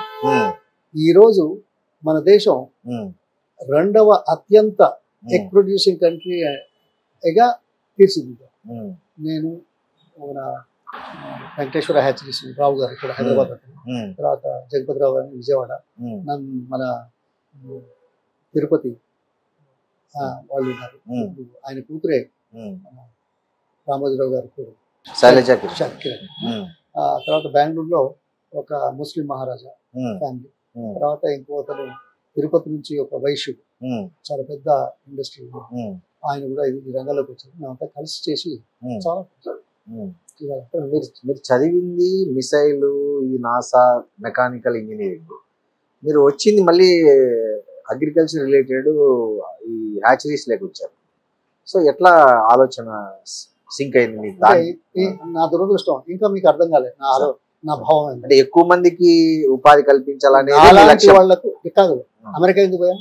విద్యా విత్తనం కూడా సమాజం పోయినాం. ఉమ్, పోయిన తర్వాత ఇదేందుకు చేస్తున్నాం? ఉమ్, నాలాంటి వాళ్ళకి ఇంకా ఎక్కువ అవకాశాలు ఇస్తే ఉమ్, నాకంటే పెద్దవాళ్ళు అవుతారు ఉమ్, ఆర్థికంగా, విద్యావేత్తలు. ఉమ్, అప్పుడు సమాజం ఉమ్, కించపరచదు. ఉమ్, ఊహో అంటారు, లక్ష్మణ అంటారు. సార్ హ్యాచరీ సభ్యుడు చాలా తక్కువ మందికి అవగాహన ఉంది. అలాంటి తక్కువ మందికి అవగాహన ఉన్న వ్యాపార రంగానికి మీకు ఎవరైనా సజెస్ట్ చేశారా, లేకపోతే మీకు మీరు సజెస్ట్ నేను చేసుకున్నారా? అందుకే చెప్పాను కదా, ఉమ్, యూఆర్ నాట్ ఫాలోయింగ్. ఉమ్, మాధవరెడ్డి గారిని కలిసిన తర్వాత ఉమ్, ఆయన ఆలోచనలకు అనుగుణంగా ఓకే. ఆయన ఆ రంగానికి బాగుంటుంది అని చెప్పిన తర్వాత ఉమ్, ఆయనతో కలిసి ఉమ్, ఆయనను కూడా అమెరికా పిలిచి ఉమ్, చాలా సుదీర్ఘంగా మాట్లాడి ఉమ్, గ్రామీణ ప్రాంతంలో ఉద్యోగ అవకాశాలు ఎవరు deprived classes, unskilled, uneducated, most unfortunate, unemployed. అందుకే వ్యవసాయంలో ఓన్లీ 10 రోజులు నాట్లప్పుడు 10 రోజులు కోతలప్పుడు, అంతకు తప్ప లేదు అన్నాను. ఫస్ట్ యూనిట్ ఎక్కడ సార్ మీరు పెట్టింది? ఇక్కడ అనపడు అనుకొండ. ఎంతమందితో స్టార్ట్ చేశారు సార్ ఫస్ట్? స్టార్ట్ చేయడం ముఖ్యమని నేను ఉమ్, ద కాన్సెప్ట్ వస్తుంది. ఉమ్, దాంతో ఏమైందంటే మేము పిల్లలు తయారు చేసి కమర్షియల్ ఫార్మ్స్కి ఇస్తాం. ఉమ్, ఈ కమర్షియల్ ఫార్మ్స్ ఎంకరేజ్ చేసాం ఉమ్, మీరు పెట్టుకోండి, మీరు ఉమ్, లాభం వస్తుంది, బతుకుతారు, ఉమ్, చాలా చిన్నోళ్ళకు ఉద్యోగాలు దొరుకుతాయనే ఉద్దేశం పెట్టుబడి పెట్టేటోళ్ళకి చెప్పకుండా ఉమ్, పెట్టుబడి పెట్టేటోళ్ళని ఎంకరేజ్ చేయడానికి చెప్పిన లాభాలు ఉంటాయి, మీరు మంచుకుంటారు, చేయండి. ఉమ్, అది ఉమ్, అలా చేసినాం. ఉమ్, తర్వాత ప్రభుత్వం ద్వారా కూడా డిఆర్డిఏలో, ఆ రోజుల్లో డిఆర్డిఏ అని డిస్ట్రిబ్యూటెడ్, ఉమ్, దాని ద్వారా బడుగు వర్గాలకు ఉమ్, అప్పులు ఇవ్వడం, ఉమ్, లోన్ ఇది స్థలాలు ఉమ్, అలాట్ చేయడం. ఉమ్, ఇప్పుడు ఆ స్థలమే లక్షల్లో ఉంటుంది కదా, ఉమ్, అంటే చెప్తున్నా, అవును. వాళ్ళు లాభపడ్డారు. ఉమ్, తర్వాత చాలా పెరిగింది. ఉమ్, మన రాష్ట్రంలో ఆ రోజుల్లో ఉమ్, తెలంగాణ, ఆంధ్ర రెండు ఉమ్, కలిపి 24 గుడ్లు వెలువడి సంవత్సరానికి 24. 24. ఉమ్, దేశం అంతా ప్రజానికానికి 18 గుడ్లు.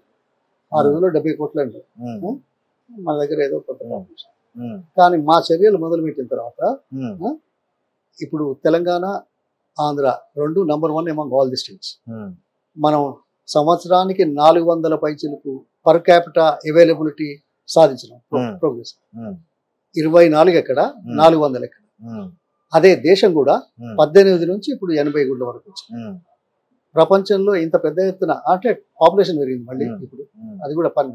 ఉమ్, ఇప్పుడు ప్రపంచంలో 2వ స్థానంలో ఉన్నాం ఉత్పత్తిలో. ఉమ్, అంటే దీనివల్ల లక్షలాది ఉద్యోగాలు వచ్చినాయి. ఉమ్, ఏంటి, కోడి పెంట ముట్టుకునే ఉద్యోగాలతో పాటు ఉమ్, దానికి సంబంధించిన వ్యాపారంలో ఉమ్, దానా వేసేవాళ్ళు, ఉమ్, దానా ఇంగ్రీడియంట్స్ సప్లై చేసేవాళ్ళు, ఉమ్, మందులు అమ్మేవాళ్ళు, ఉమ్, ప్రతి ఊళ్ళో 1, 2 కోడిగుడ్లు అమ్మేవాళ్ళు. ఉమ్, దినమంతా అమ్మకపోయినా అవును.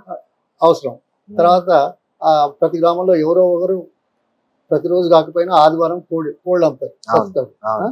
ఇట్లా కొన్ని లక్షలాది మందికి ఉద్యోగ అవకాశాలు ఏర్పడ్డాయి అని చెప్పి. సో ఇట్లా మీరు ఒకవైపు ఇట్లా చేస్తూ రాజకీయాల్లోకి రావాలనే ఆలోచన. దీనికంటే ముందు ఇంకొకటి, Hmm. నేను హ్యాచరీ పెట్టినప్పుడు Hmm. చాలా చిన్నగా ఉండే. మాకు ఇది ఫ్రాంచైజ్ సిస్టమ్. ఉమ్, తెలంగాణలో 6 జిల్లాలు, ఉమ్, ఆదిలాబాద్, నిజామాబాద్, కరీంనగర్, ఖమ్మం, నల్గొండ, వరంగల్. ఉమ్, మిగతా జిల్లాలు వేరే వాళ్ళకి ఇచ్చారు. ఉమ్, దీంట్లో మేము మొదలు పెడితే ఉమ్, ఇప్పుడు దాదాపు 500 ఫ్యామిలీలు ఉద్యోగాలు ఉన్నాయి Hmm. అంతటా కలిపి. ఉమ్, పెరిగింది కాబట్టి ఉమ్, దీంట్లో ఆ రోజుల్లో 175 రూపాయలకు నౌకరు చేసిన ఒక అసిస్టెంట్ కానీ, ఉమ్, లేకుంటే ఫామ్లో ఉమ్, 175 రూపాయలు చేసిన ఒక వ్యక్తి కానీ ఉమ్, ఈరోజు ఉమ్, వాళ్ళ కుటుంబంలో ఉమ్, కొడుకులు, మనవలు, మనవరాళ్ళు, ఉమ్, బిడ్డలు. ఉమ్, ప్రపంచంలో అన్ని దేశాల్లో అవేర్నెస్ పెరిగింది. వెల్త్ మొత్తం క్రియేట్ డేటా చేశారు. ఉంది. అవును. డేటా ఉంది. ఉమ్, నా దగ్గర ఇంట్లో పనిచేసేవాళ్ళు ఉమ్, అత్యంత సామాజిక తక్కువ.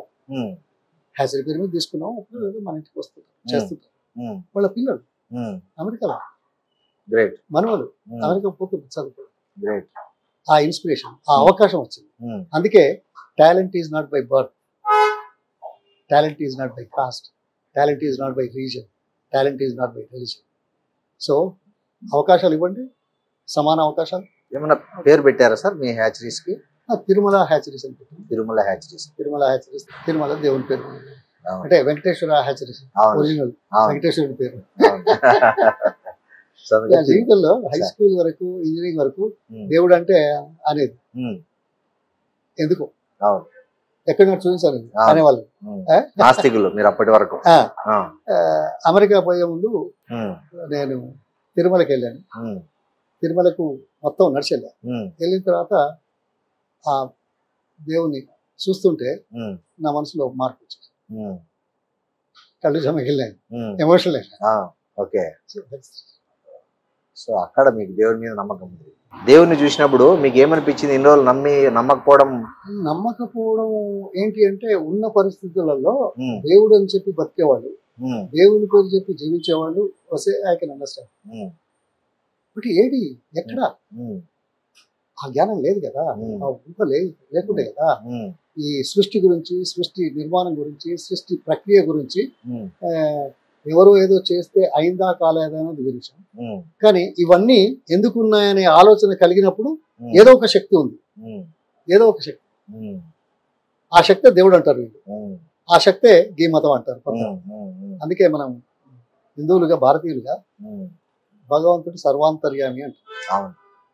ఈజ్ ఆమ్నిప్రెజెంట్, ఈజ్ ఇందు గలడందు లేడు అనే మాట కూడా మనలో చెప్పారు. కానీ దురదృష్టం ఏంటంటే అనువనువులో ఉంటాడు, మాలిక్యూల్లో ఉంటాడు, ప్రతి జీవిలో ఉంటాడు అని అంటాం. కానీ మతాల పేరు మీద సమాజాన్ని విభజించే స్థాయికి మతం వచ్చింది.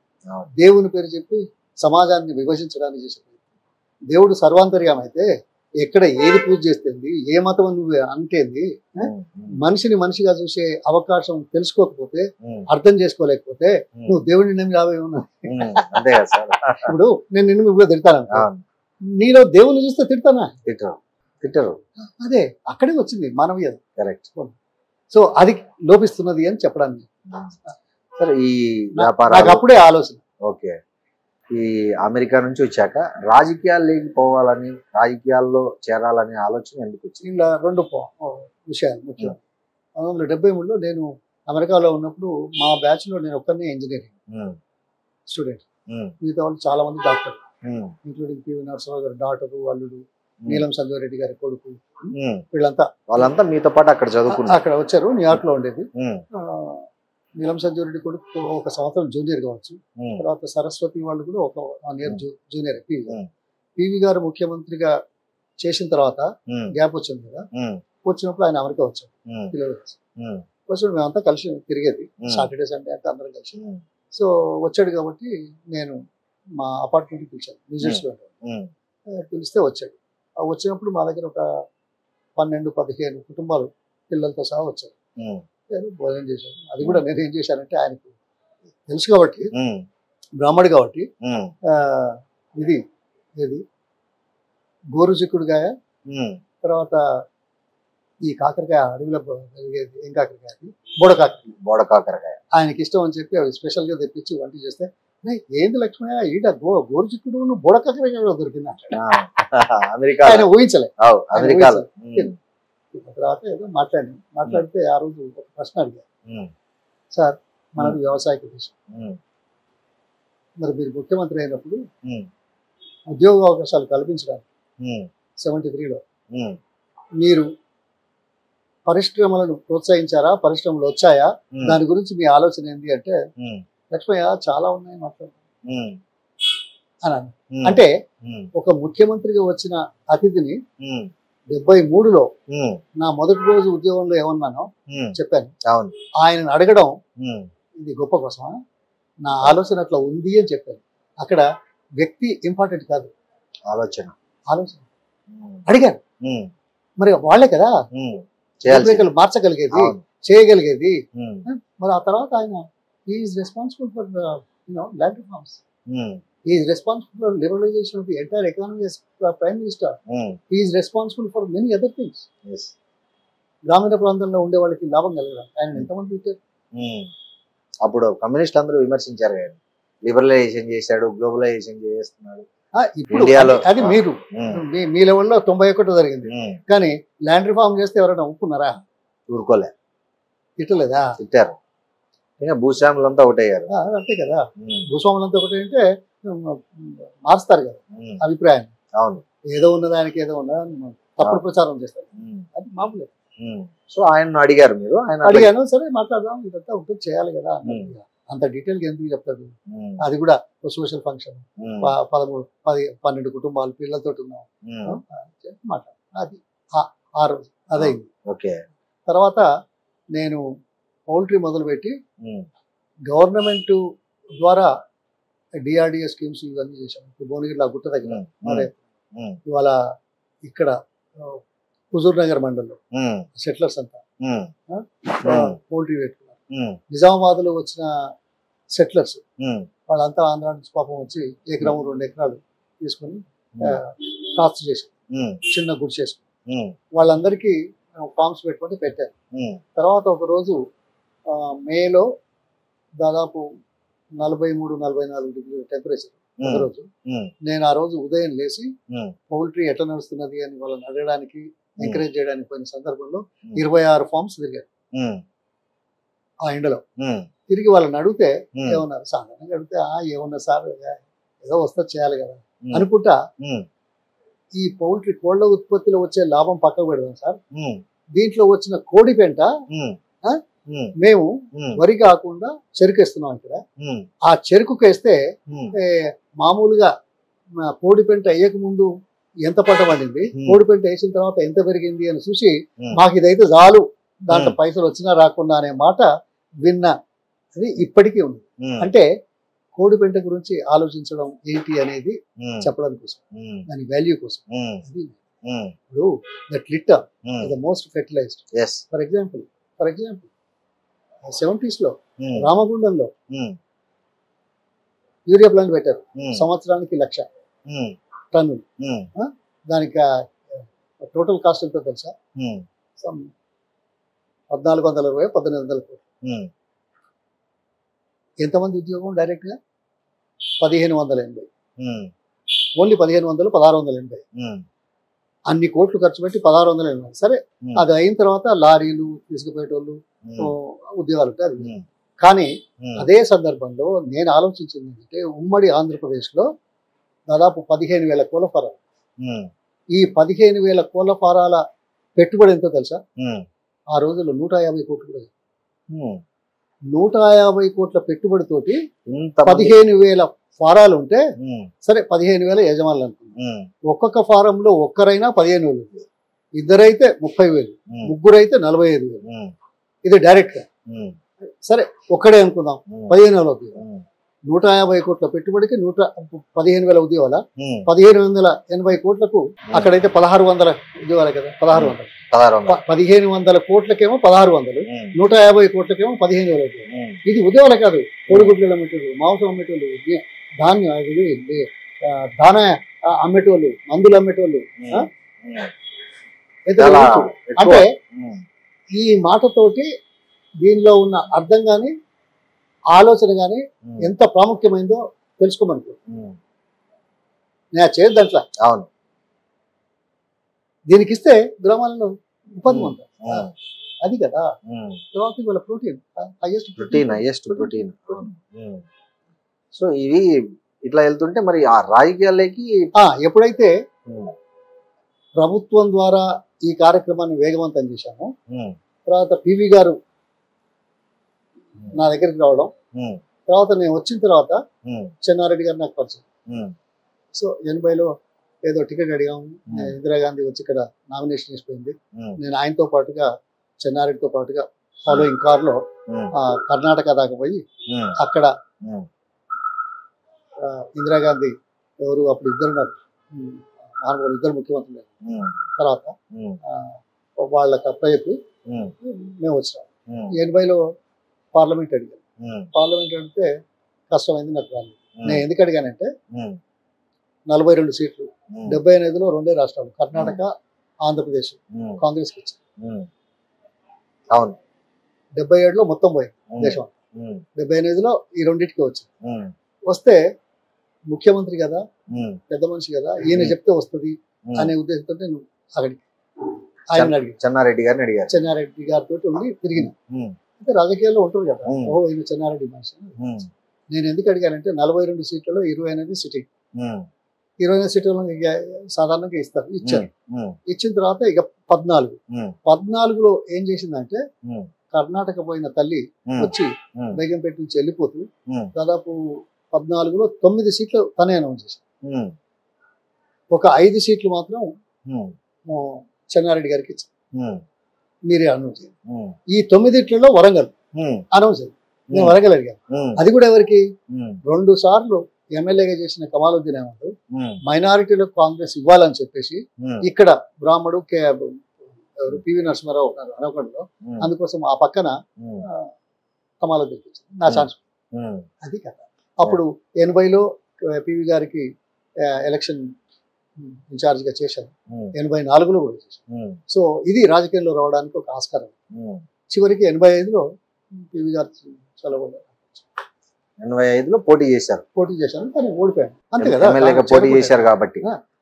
కాంగ్రెస్ లో చేరడం 78 78లో చేరారు. అంతే కదా. ఉమ్, 80 చెన్నారెడ్డి గారితో కాంగ్రెస్ చేరకుండా టికెట్ వెళ్తారా? ఉమ్, అవులే.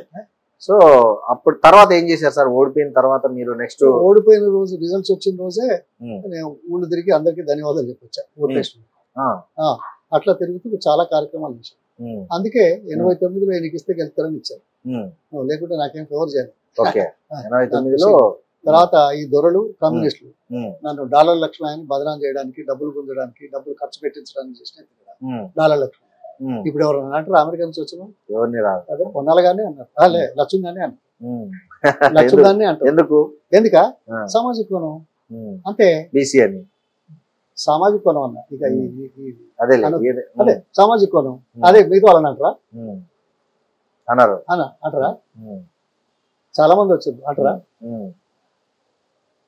నేను కూడా అది రెడ్డి డామినేషన్ ఏరియా, వాళ్ళని మంచిగా చేసుకున్నాను. సరే ధనలక్ష్మి అన్నా, కమ్యూనిస్టులు అన్నా, వీళ్ళన్నా వాళ్ళ అవసరాలకు తగ్గట్టుగా నేను ప్రవర్తించా, వాళ్ళతో ఉన్నాను, వాళ్ళు సహాయం చేశారు. కానీ 2014లో ఇక లాభం లేదు, ఈయనకి ఇంకా చేస్తే ముఖ్యమంత్రి అయితే ఉన్న రెడ్లకు అంటే మా సామాజిక కోణానికి బలైపోతాం అని చెప్పి టోటల్ గా ఉంటుంది. 2014లో కానీ 18లో కానీ ఓ స్టేజ్ వచ్చిన తర్వాత ఈయన వద్దు అనేది బాగా చేసాను. ఇప్పటికీ ఉన్నది, ఇది రాజకీయం. ఒక్కటి చెప్తాను, తండ్రిని చంపే కొడుకు రాజు అయిన చరిత్ర కలిగిన భారతదేశం రాజుల చరిత్ర. ఎవరు ఆయన వద్దు నాకు కావాలంటే మనం తప్పడతా మంచిదా? అందుకోసం నాకు ఏ జవాబం లేదు, అసహ్యం లేదు, అవహేళన చేయ. ఇది మనిషిలో ఉన్న తత్వం. దాన్ని అర్థం చేసుకుని దాన్ని సమన్వయం చేసుకుని కలిసిపోవడానికి చేసే ప్రయత్నం నేను చేసిన కాబట్టి 4 సార్లు గెలవగలిగాను, 3 సార్లు వరుసగా గెలిచాను. ఈ ఆంధ్రప్రదేశ్ తెలంగాణ చరిత్రలో ఒక వెనుకబడిన వర్గాలకు చెందిన వ్యక్తి 4 సార్లు గెలవడం ఒకటైతే 3 సార్లు వరుసగా గెలిచిన చరిత్ర ఎక్కడ లేదు. 4 సార్లు జనగామ నుంచి గెలిచారు, మంత్రి కూడా అయ్యారు. మీరు 4 ముఖ్యమంత్రుల దగ్గర మంత్రిగా కూడా పనిచేశారు. చాలా కాంపిటీషన్ కదా సార్ కాంగ్రెస్ లో మంత్రి పదవులకి, విపరీతమైన కాంపిటీషన్. సో ఎట్లా మీకు ఈ అదృష్టం, ఐ మీన్ ఇదంతా ఎట్లా సాధ్యమైంది? ఫస్ట్ ఏ శాఖ నిర్వహించారు? కాంపిటీషన్ అనేది సరే, కాంపిటీషన్ ఓకే పర్వాలేదు, కానీ ఎవరికైనా మరో ఉన్నత స్థానం కావాలని కోరుకోవడం తప్పలేదు. అటువంటి పరిస్థితుల్లో 10% మందికి మంత్రి పదవులు అనేది ఒక సాధారణంగా అనుకుంది. సో దాంట్లో ఇస్తారు. ముఖ్యమంత్రిని ఆయా పార్టీల అధిష్టానాలు ఆ పార్టీలో ఉన్న నాయకుల అభిప్రాయాలు ఎక్కువనా తక్కువనా, లేకుంటే వాళ్ళ ఇష్టమా, ఆ రాజకీయ పార్టీల వంతది వాళ్ళు నిర్ణయిస్తారు. నిర్ణయించిన తర్వాత ముఖ్యమంత్రిని ప్రకటిస్తారు. ముఖ్యమంత్రి రాష్ట్రంలో తనకు ఒక బృందాన్ని ఏర్పాటు చేస్తారు, క్యాబినెట్. ఈ క్యాబినెట్ లో ఎవరైతే బాగుంటారు, ఇప్పుడు మనకి 294, 10% అయితే 30, 12% అయితే 36 అవుతారు. ఓకే, అది వేరు. ఈ ఇంతమందిలో 30 మందిని ఎవరిని తీసుకోవాలనేది ఆయన విచక్షణకు, ఆయన దీనికి వదిలేస్తారు హైకమాండ్. ఎప్పుడైనా అవసరమైతే హైకమాండ్ రేపు పలానా మంచోడు కదా తీసుకోవాలి, ఏ కోణంలో ఒకవేళ చెప్పినా తీసుకుంటాడా లేదా అని తెలుసు.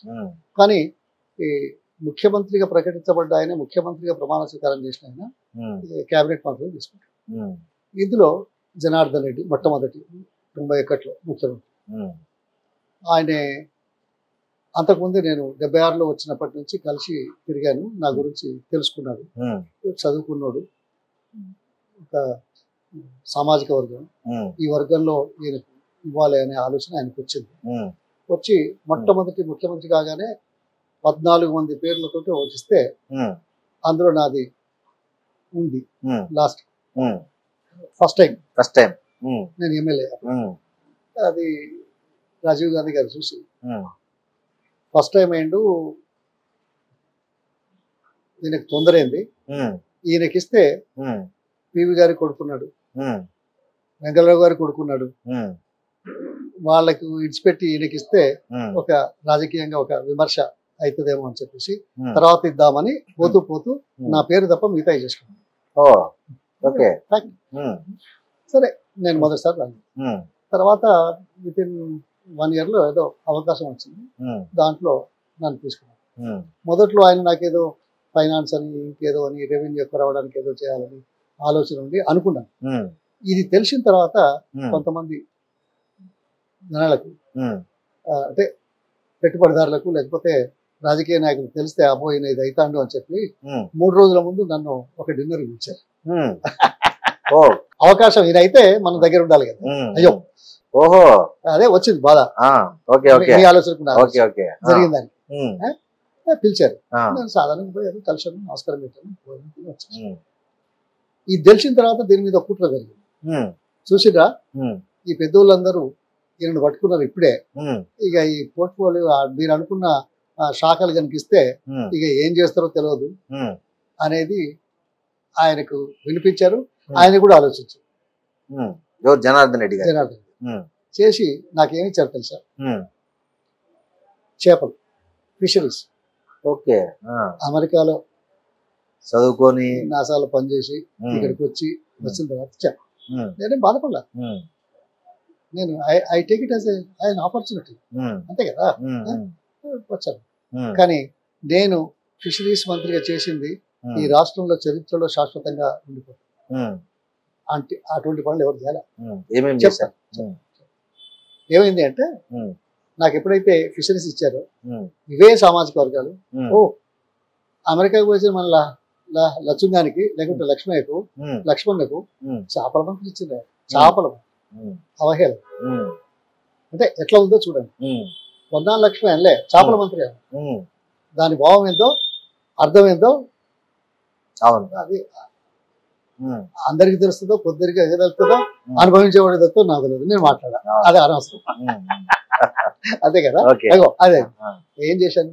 ఆ, ఈ రాష్ట్రంలో అప్పుడప్పుడే ప్రాన్ కల్చర్, షింప్ ఉమ్, మొదలైంది. ఉమ్, ఈస్ట్ వెస్ట్ గోదావరిలో ఉన్న పొలాలు ఉమ్, చేపల పెంపకానికి రొయ్యల పెంపకానికి ఉమ్, అనుమతి చెప్పి అప్పుడప్పుడే మొదలవుతుంది. ఉమ్, మొదలైతే నేను ఏం చేశాను, ఉమ్, ఈ రొయ్యలు సరఫరా చేయడానికి ఇక్కడ ఏం లేకుండా ఉమ్, ఏదో వైల్డ్ గా తెచ్చినాయి వాళ్ళు వేస్తుంది. కానీ ఉమ్, ఆర్గనైజ్ సెక్టర్ లో ఉమ్, రొయ్యల పెంపకానికి కావాల్సిన సీడు మన దగ్గర లేదు. ఉమ్, అయితే ఉమ్, నేను రొయ్యల పెంపకాల సీడు కేంద్రాలు ఏర్పాటు చేయాలని, ఉమ్, తద్వారా ఇంకా విస్తరించాలని చెప్పి ఉమ్, దానికి పెట్టుబడి కోసం ఉమ్, ప్రపంచ బ్యాంకుకు పోయి ఉమ్, 4 కేంద్రాలు మన రాష్ట్రంలో మొట్టమొదటిసారిగా దేశంలో ఉమ్, తీసుకొచ్చాను. ఉమ్. ప్రపంచ బ్యాంకు లోను పోవడమే ఒక పెద్ద హిస్టరీ. పెద్ద ఇది. ఉమ్, ఆ?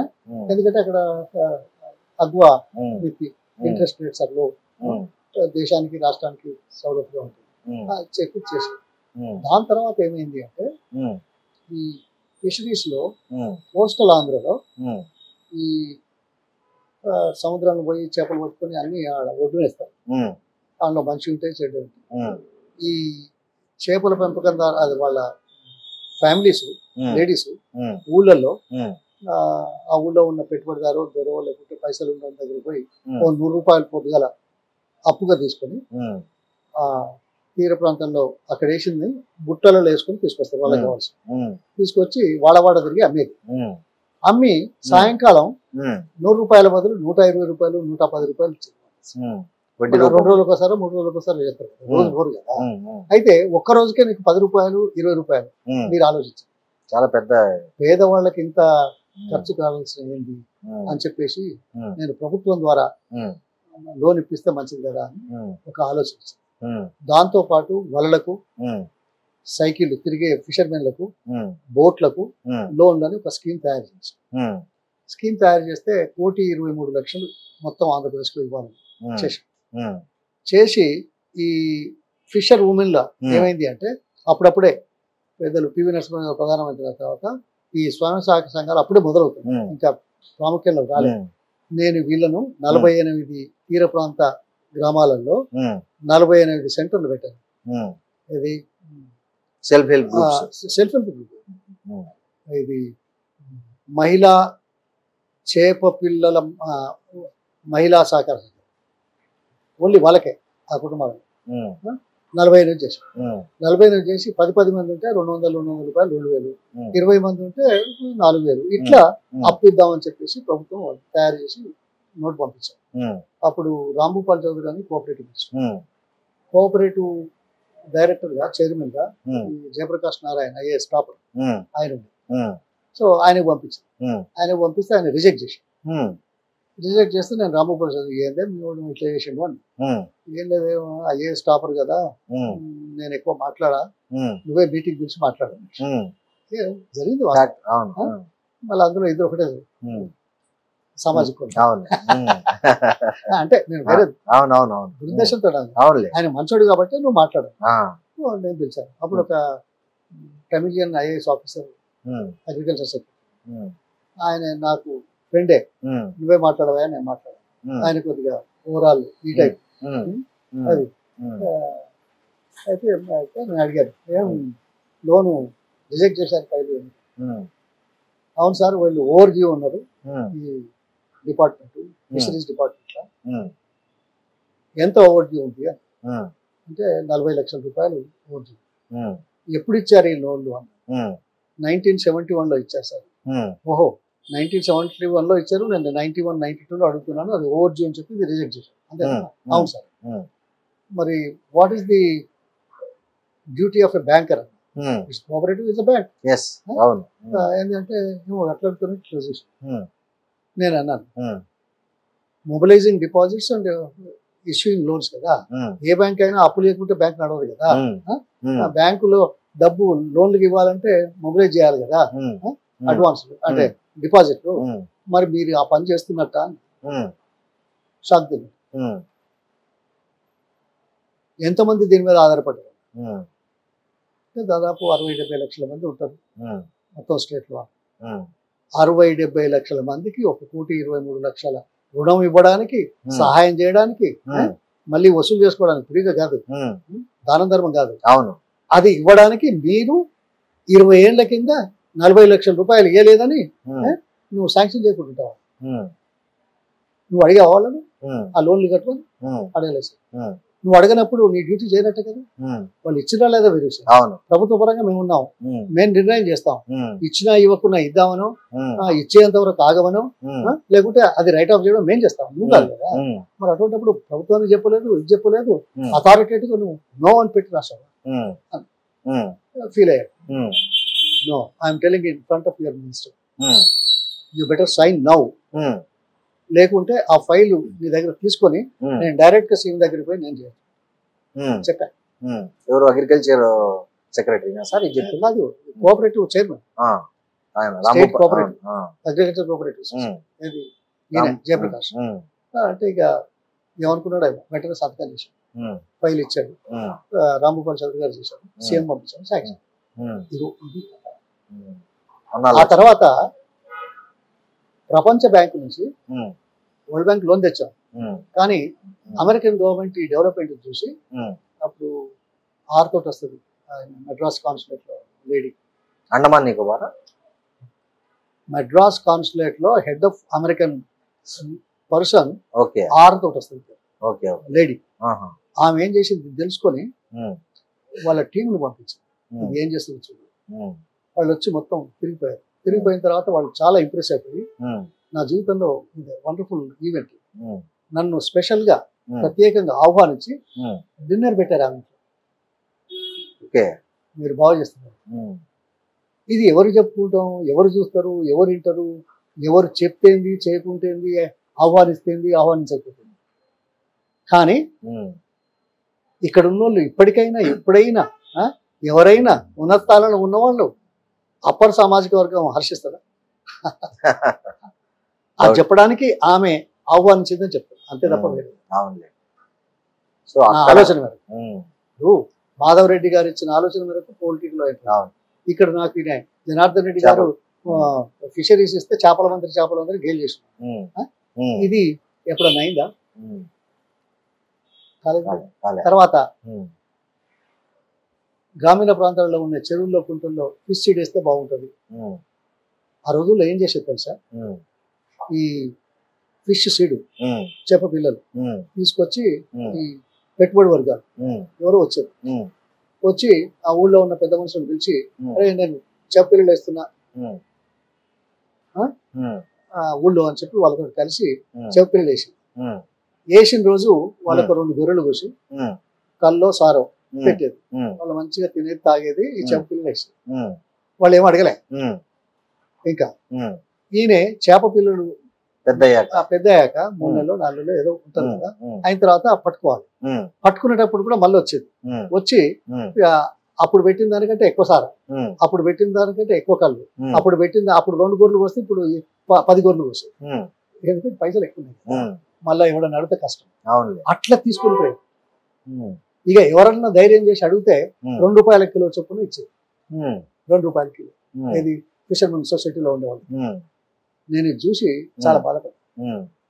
ఇంత ఉత్పత్తి అవుతుంటే ఈ మధ్యధరలు ఇంత కొట్టుకుపోతే ఎట్లా? నేనేం చేశాను, నథింగ్ డూయింగ్, గవర్నమెంటే కొంటుంది ఓకే అని మా ఫిషరీస్ కార్పొరేషన్ ఉండే అప్పుడు కొనేది, పెద్ద ఎత్తున కొందామని చెప్పి నేను చెప్తే ఈ పెట్టుబడిదారులందరూ వచ్చింది. ఆ చేప పెంపకంలో ఉండే పెద్ద మనుషులు కూడా వచ్చింది నన్ను మభ్య పెట్టడానికి, భ్రమింప చేయడానికి, ఏదో ఇండైరెక్ట్ గా చేయడానికి. నేను మంచిదని వాళ్ళని ఎంటర్టైన్ చేయకపోతే ఇక గట్టిగా ఉండడని చెప్పేసి ఎట్లా అంటే నేను ₹21 మినిమం అన్నా కిలో. అయితే వీళ్ళందరూ వచ్చి తిరిగిన తర్వాత ఇక లాభం లేదని, సరే చేద్దాం, గవర్నమెంట్ చేస్తే అవకతవకలు అయితే మళ్ళీ పూర్తిగా అయిపోతుందో కాదు అని చెప్పి, సరే 21 కాదు ₹19 నిర్ణయించి ₹19 కొనమంటే వీళ్ళు చేపలు పట్టిన తర్వాత వచ్చిన చేపలను ₹19 కిలో చొప్పున గ్రామాలలో ఉండే చెరువులలో తీసుకొని పోయిండ్రు. ఆ గ్రామంలో ఉన్న చేపల పెంపకందారులు, ఆ వృత్తికి సంబంధించిన వాళ్ళు లాభపడి ఆ డబ్బంతా ఆ కుటుంబాలకి ఇచ్చింది.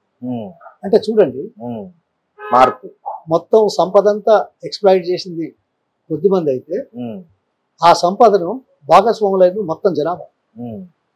అది నేను చేశాను. ఇది రిమార్కబుల్, హిస్టారికల్. ఇది నేను గొప్పల కోసం చేయలే, నాకు అనిపించింది లాభం చేయాలని. నేను వచ్చింది అంది కదా, నా సంకల్పం అది కదా. అగో చేపల మంత్రి వాళ్ళకు ఏదో చెప్పదు. ఎవరన్నా ఇంకెవరన్నా చేసిందా? సరే కేసీఆర్ వచ్చిన తర్వాత 100% ఫ్రీ అన్నాడు. ఇంకెవరన్నా చేసిందా? దీని గురించి ఆలోచించిందా? సార్ సెకండ్ ఏ మంత్రి పదవి సార్? సెకండ్ టైం మంత్రి. సెకండ్ టైం అంటే అప్పుడు అది అయిపోయింది. తర్వాత రాజశేఖర రెడ్డి గారు వచ్చారు. రాజశేఖర రెడ్డి గారు వచ్చిన తర్వాత ఇరిగేషన్ మంత్రి. దానికో చరిత్ర ఉంది, నేను అంతా చూసుంటాను. ఆ చరిత్ర ఏంటంటే, నేను ఎమ్మెల్యేగా గెలవక ముందే, ఎమ్మెల్యేగా ఓడిపోయినాకనే మా పార్టీలో అంతా పెద్ద కదా, అది కూడా చెప్తున్నా, మీరు మళ్ళీ అడుగుతారేమో. పీవీ గారు వచ్చారు, 85 టికెట్ ఇచ్చారు, 2 సార్లు పీవీ గారు చేశారు, ఈయనకేమన్నా పార్టీలో గుర్తింపు లేకపోతే మమ్మల్ని అంటాడు అని చెప్పి జిల్లా కాంగ్రెస్ లో కోశాధికారి పదవి ఇచ్చారు. ఎందుకు? దారా లక్ష్మయ్య పైసలు ఉన్నాయి, పార్టీకి ఖర్చు పెట్టారు. కోశాధికారి ఖర్చు పెట్టాలి అంతే కదా, పైసల కోసమే కదా. జనరల్ సెక్రటరీ ఎందుకు చేయలే, వైస్ ప్రెసిడెంట్ ఎందుకు చేయలే, ప్రెసిడెంట్ ఎందుకు చేయలే? చేయదు. 85లో నా బ్యాక్గ్రౌండ్ తో నేనేం బాధపడలేదు, అవకాశం వచ్చింది చేయాలని చేస్తున్నాను. అయితే తెలంగాణ హైయెస్ట్ పాయింట్ మన రాష్ట్రం. ఇక్కడ వర్షపాతం తక్కువ, భూగర్భ జలాలు అడుగంటిపోతుంది, మొత్తం వ్యవసాయం మీద ఆధారం. ఎట్లా వీళ్ళకి నీళ్లు రావాలంటే గోదావరి జలే చాలా శరణ్యం అని చెప్పి పురుషోత్తమ్ రెడ్డి గారని అప్పుడు అవును సీనియర్ లీడర్ మంత్రిగా ఉండే, చెన్నారెడ్డి దగ్గర ఉండే, తర్వాత దూరం అయింది. ఆయనే నేను ఇద్దరం కలిసి ఒక ఉద్యమం జలసాధన సమితి అని, ఆయన అధ్యక్షుడు చెప్పేది ఉపనూతుల పురుషోత్తమ్ ప్రధాన కార్యదర్శి. 2 సంవత్సరాలు ప్రభుత్వాన్ని గుర్తించే విధంగా పోరాటం. ప్రతి సోమవారం వారంలో ఎంఆర్ఓ ఆఫీసుల ముందు ధారణాలు, ఉదయం 10 గంటల నుంచి సాయంకాలం.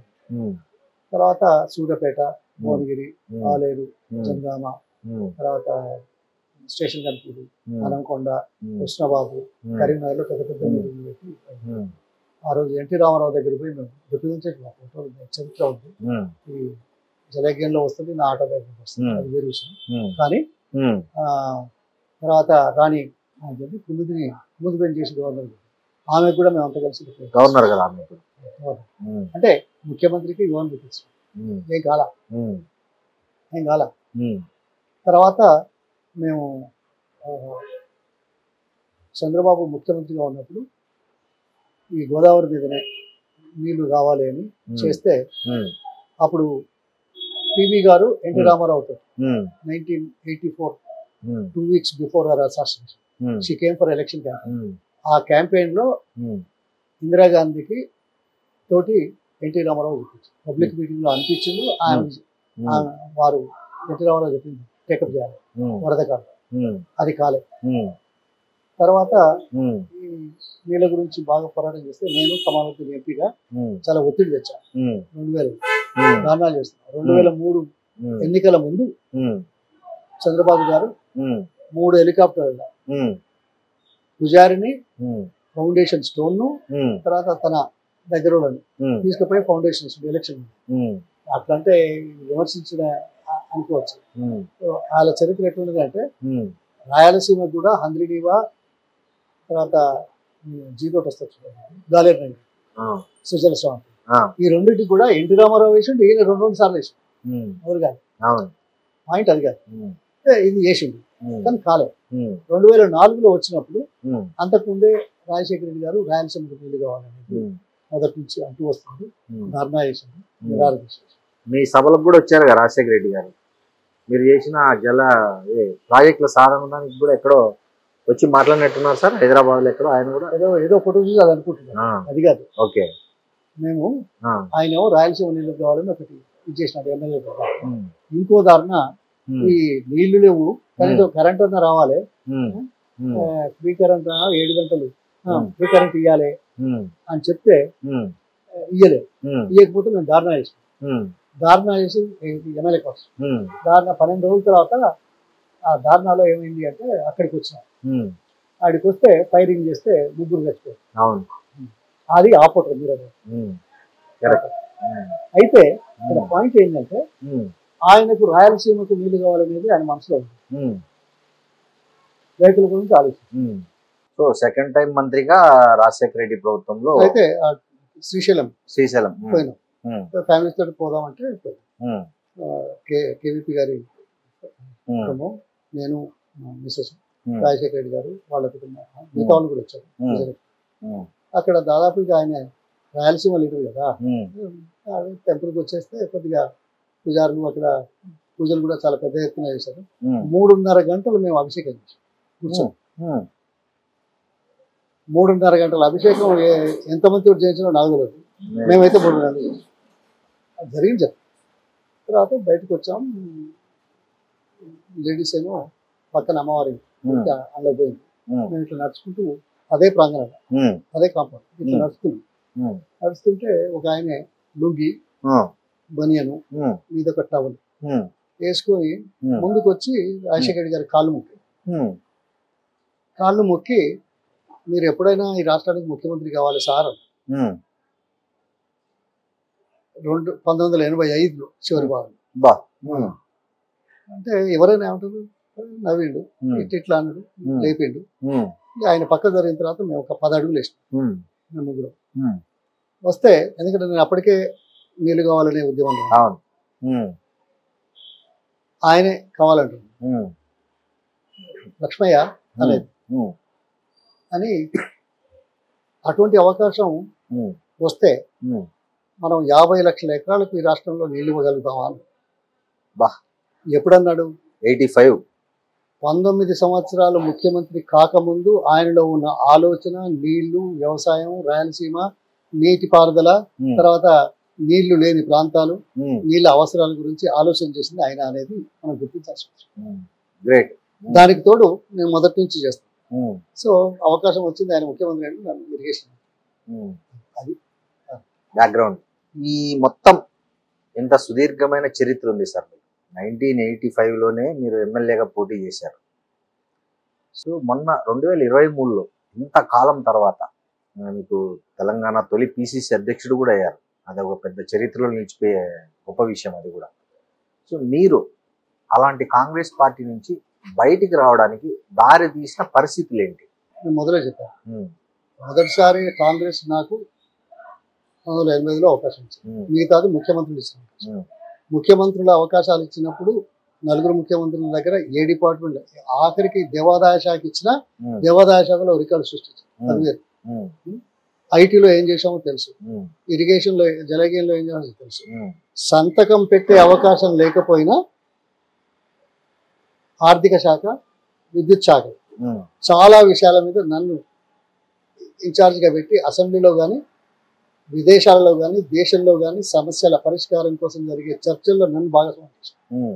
అది పక్కన అంటే నాకు అవకాశం ఇస్తే ఏం చేసి తెలుసుకోవడం చేసింది. తర్వాత 2013లో తెలంగాణ ఉద్యమం గురించి మీకు తెలిసిన తెలియదు. 1955లో కొట్టి మేము బడి పిల్లలుగా ఉండి బడిగంట కొట్టి బజార్లోకి వచ్చి మా టీచర్లు ఉన్నారని చెప్పాను. ఇది విశాలాంధ్ర వద్దు తెలంగాణ వద్దు అని విన్నారు. అప్పుడు విశాలాంధ్ర ఫైనింగ్. ఈ టీచర్లు కామరాజ్ అని ఒక టీచర్ మాకు సర్కారీ ఏరియా నుంచి వచ్చి ఆయన ఇడ్లీ తినేవాడు. ఇడ్లీ తింటుంటే చూసి మేము దీనికి యాడ్ చేసినాం చిన్నపిల్లలుగా ఇడ్లీ సాంబార్ కోపాయి. విశాలాంధ్ర వద్దు తెలంగాణ వద్దని తెలంగాణ అవసరం కోసం ఇడ్లీ సాంబార్ కోపాయి నినాదం ఇచ్చిన వాళ్ళం 1955లో ఉమ్మడి రాష్ట్రం ఏర్పడుతుంది.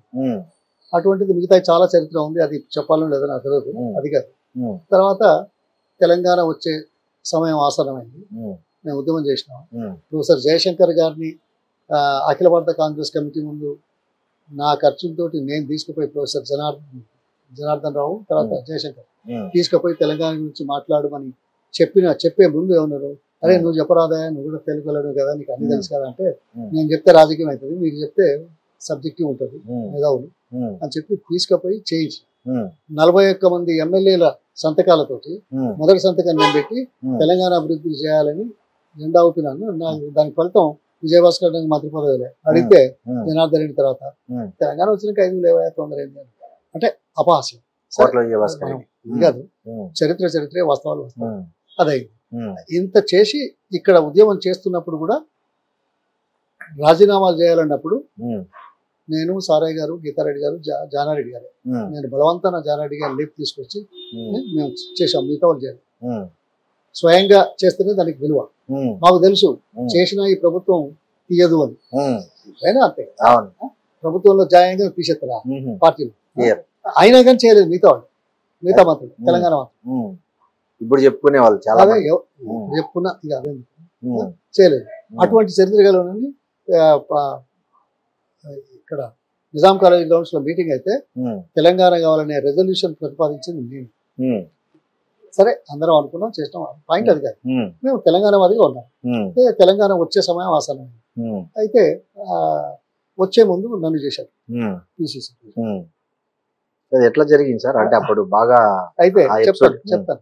తెలంగాణ ఇవ్వండి, 17 సీట్లలో 15 పార్లమెంట్ సీట్లు గెలిచి వస్తాం, కాంగ్రెస్ పార్టీ లాభపడుతుంది, ఆంధ్ర వాళ్ళు చేసినా చేయకున్నా అనే మాటతోటి చెప్పిన లీడర్లంతా పార్లమెంట్ లో మాట్లాడారు. మేమే తెచ్చామని జబ్బులు. చరిత్రలో ఎప్పుడు తెలంగాణ గురించి మాట్లాడిన ఆడ మాట్లాడి ఉంటారు. సరే వచ్చింది కాదన వాళ్ళని అపాసం చేయద్దు. కానీ వాళ్ళంతా 2014లో 3 లక్షలతో ఓడిపోయింది. 3 లక్షలు. ఎందుకు ఓడిపోయింది అనేది వేరు, రాజకీయంగా నేను 40 రోజుల ముందు నన్ను చేసింది. ఎందుకు చేసిందంటే 29 రాష్ట్రాలలో తెలంగాణ ఏర్పడుతున్నది. తెలంగాణ లోపల 88% బలహీన వర్గాల వారి సంఖ్య ఉన్నది. ఇంత పెద్ద ఎత్తున బలహీన వర్గాలు వారు ఏ రాష్ట్రంలో లేరు. అటువంటప్పుడు ఒక బలహీన వర్గాలకు సంబంధించిన వ్యక్తిని పిసిసి చేసి ఇంకా ఊపు వస్తుంది అనుకున్నాను. కానీ ఊపు వచ్చిందా లేదా వెరీసి. ప్రచారం చేసేవాళ్ళు ఏం చేసిండ్రు అనేది తెలుసు. స్వాతంత్ర పోరాటం జరిగింది 200 సంవత్సరాలు. చివరికి ఎట్లయింది, నెహ్రూ, గాంధీ, సర్దార్, సుభాష్ బోస్ ఆ 10-12 ఏళ్ళు ఉప్పు సత్యాగ్రహంతో మొదలైంది. ఈ 12 ఏళ్ళ చరిత్రలో పట్టి 12 ఏళ్ళ కార్యక్రమాన్ని దేశంలో ఉన్న వాళ్ళందరూ అంగీకరించడం, ఉద్యమానికి రావడం, బ్రిటిష్ వాళ్ళని పాల్గొనడం జరిగింది. అట్లాగే తెలంగాణ ఉద్యమం 55 నుంచి కూడా జరిగినా, 69లో జరిగినా, 300 పైసలకు ప్రాణాలు పోయినా, తెలంగాణ ఏర్పడలేదు. ఉమ్, ఎప్పుడు ఆ మాట వచ్చింది? ఒక్క ఓటు 2 రాష్ట్రాలని బీజేపీ వాజ్పేయి గవర్నమెంట్ కాకినాడ తీర్మానం. తీర్మానం ఉమ్, చేసింది. వాజ్పేయి గవర్నమెంట్ వచ్చిన తర్వాత తెలంగాణ చేయలేదు. చేయలేదు. ఏది ఛత్తీస్గఢ్ అది ఇచ్చారు, జార్ఖండ్ అవును. ఇచ్చారు, మనం చేయలేదు. ఉమ్, సరే వేరు. ఉమ్, కానీ కేసీఆర్ గారు తను ఉద్యమం చేపట్టి నిరాహార దీక్ష చేసేసరికి జనంలో బాగా వచ్చింది, ఉద్యోగుల్లో బాగా వచ్చింది. సరే కొంత లోకల్ సెంటిమెంట్ను రెచ్చగొట్టడం, అవతలి వాళ్ళను నిందించడం, ఏలుబెట్టి చూపడం, ఇవి రాజకీయాల్లో జరుగుతాయి. అవును. ఆయన వచ్చిన తర్వాత ఆయన నిరాహార దీక్ష ఏంటిది అనేది పక్కన. ఉమ్, దాంతో ఇద్దరు ఎంపీలున్న తెలుగు రాష్ట్రం ప్రతిపాదిస్తే అన్ని పార్టీల ఎంపీలు ఒప్పుకునే పరిస్థితి వచ్చింది అంటే దాని ఇంపార్టెన్స్ స్వాతంత్ర సంగ్రామంలో నెహ్రూ, గాంధీ, సుభాష్, వల్లభాయ్ పటేల్ చేసిన 12 ఏళ్ల చరిత్ర ఈయనే 10 ఏళ్ళు, 5 ఏళ్ళు, 6 ఏళ్ళు వాటెవర్ ఇట్ ఈస్, ఆ చరిత్ర కలిసి వచ్చింది అంటే ఒక ఇంప్రెషన్ వచ్చేసింది. అవును. అవసరం తప్పదు అనే ఏది వచ్చింది. ఉమ్, మరి ఇద్దరు పార్లమెంట్ మెంబర్లతో తెలంగాణ వస్తుందా? రాదు. 540 పైసలుకున్న పార్లమెంట్ మెంబర్లు రాదు. అందులో 2/3 అయితే ఓటేయాలి కదా. అవును. అంటే ఆ పరిస్థితులు కల్పించిన చరిత్ర కేసీఆర్ దక్కది అని చెప్తుంది. అది వేరు. అవును. నన్ను చేసిండే ఉమ్, పిసిసి ఉమ్, బీసీ అయితే బాగుంటుంది. ఉమ్, ఎన్ని రోజుల ముందు? 40 రోజులు. ఉమ్, ఏమున్నది?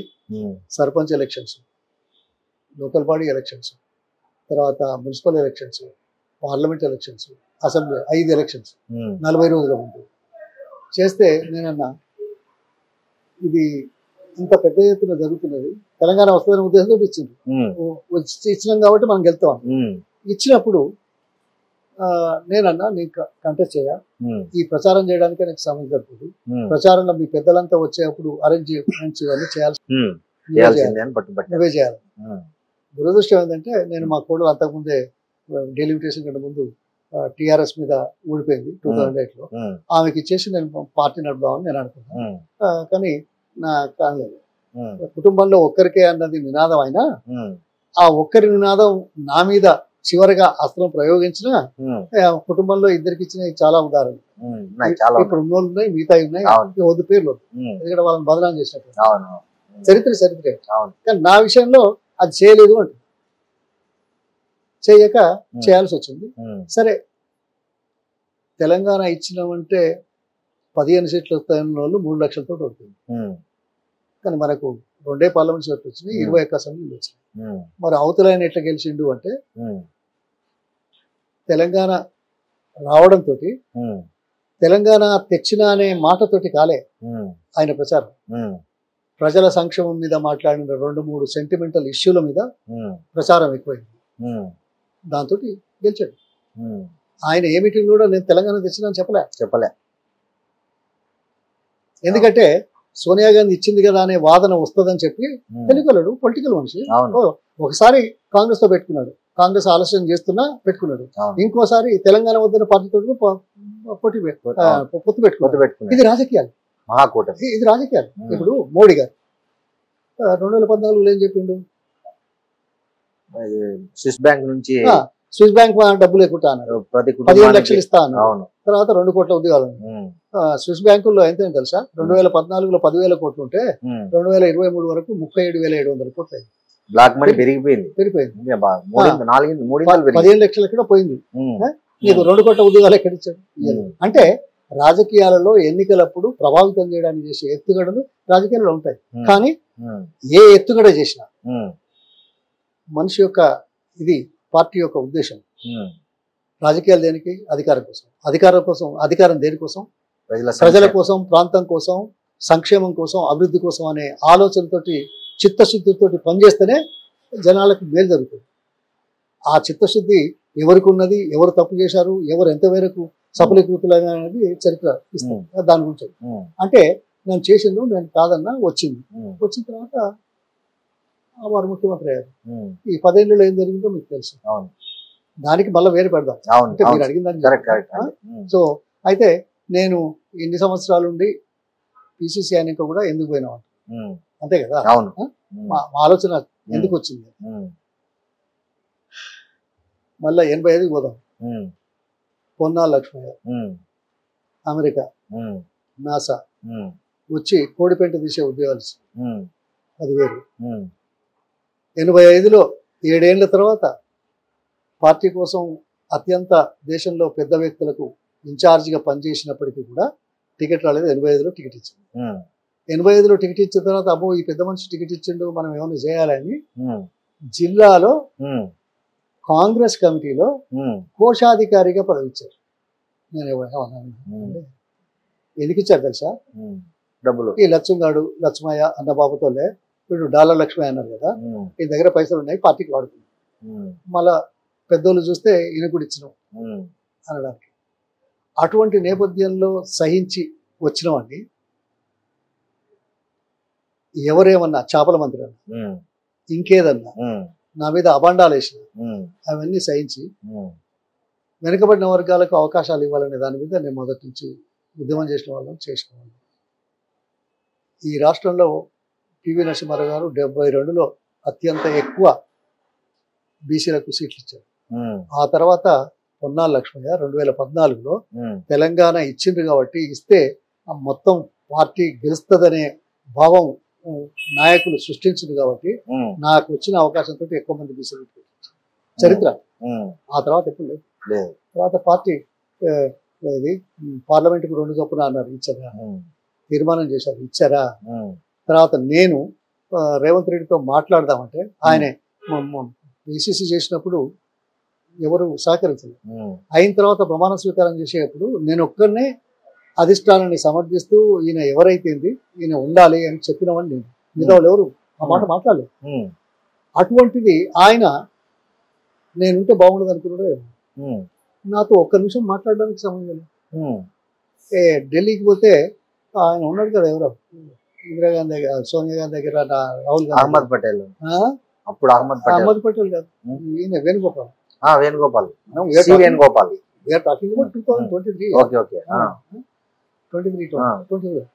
ఆయన దగ్గరికి సోనియా గాంధీ కలవలేక తనను ఒకసారి కలువు అని చెప్పినా ఆయన కలవలేదు, ఆయన వినలేదు.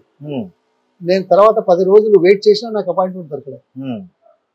నాకు అవమానం.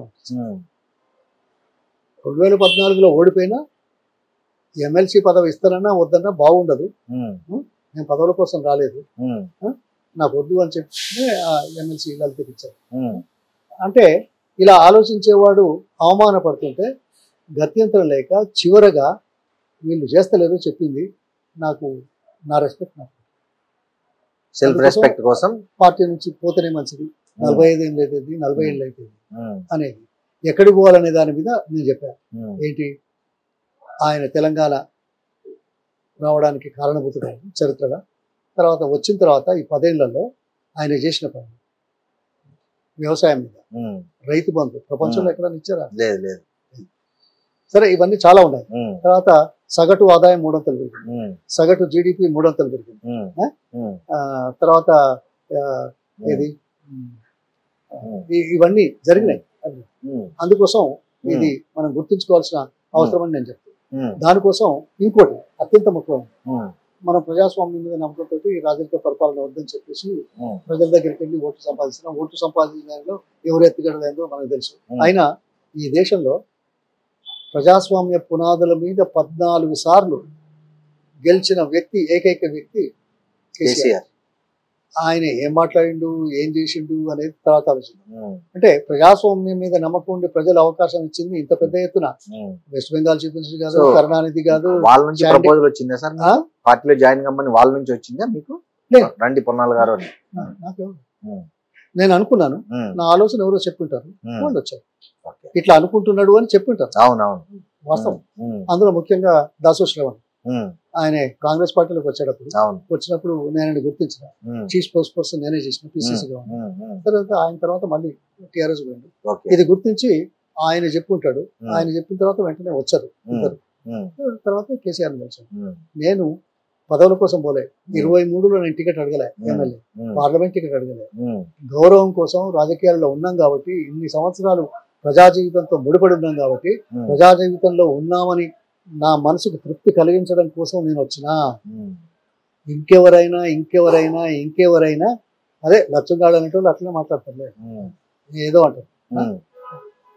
లేకపోతే ఏమొచ్చిందా అంటారు, అవును. లేకపోతే ఎందుకోసం పోయినా ఇవన్నీ ఇచ్చినావు అంటారు. నువ్వు ఇచ్చినావా?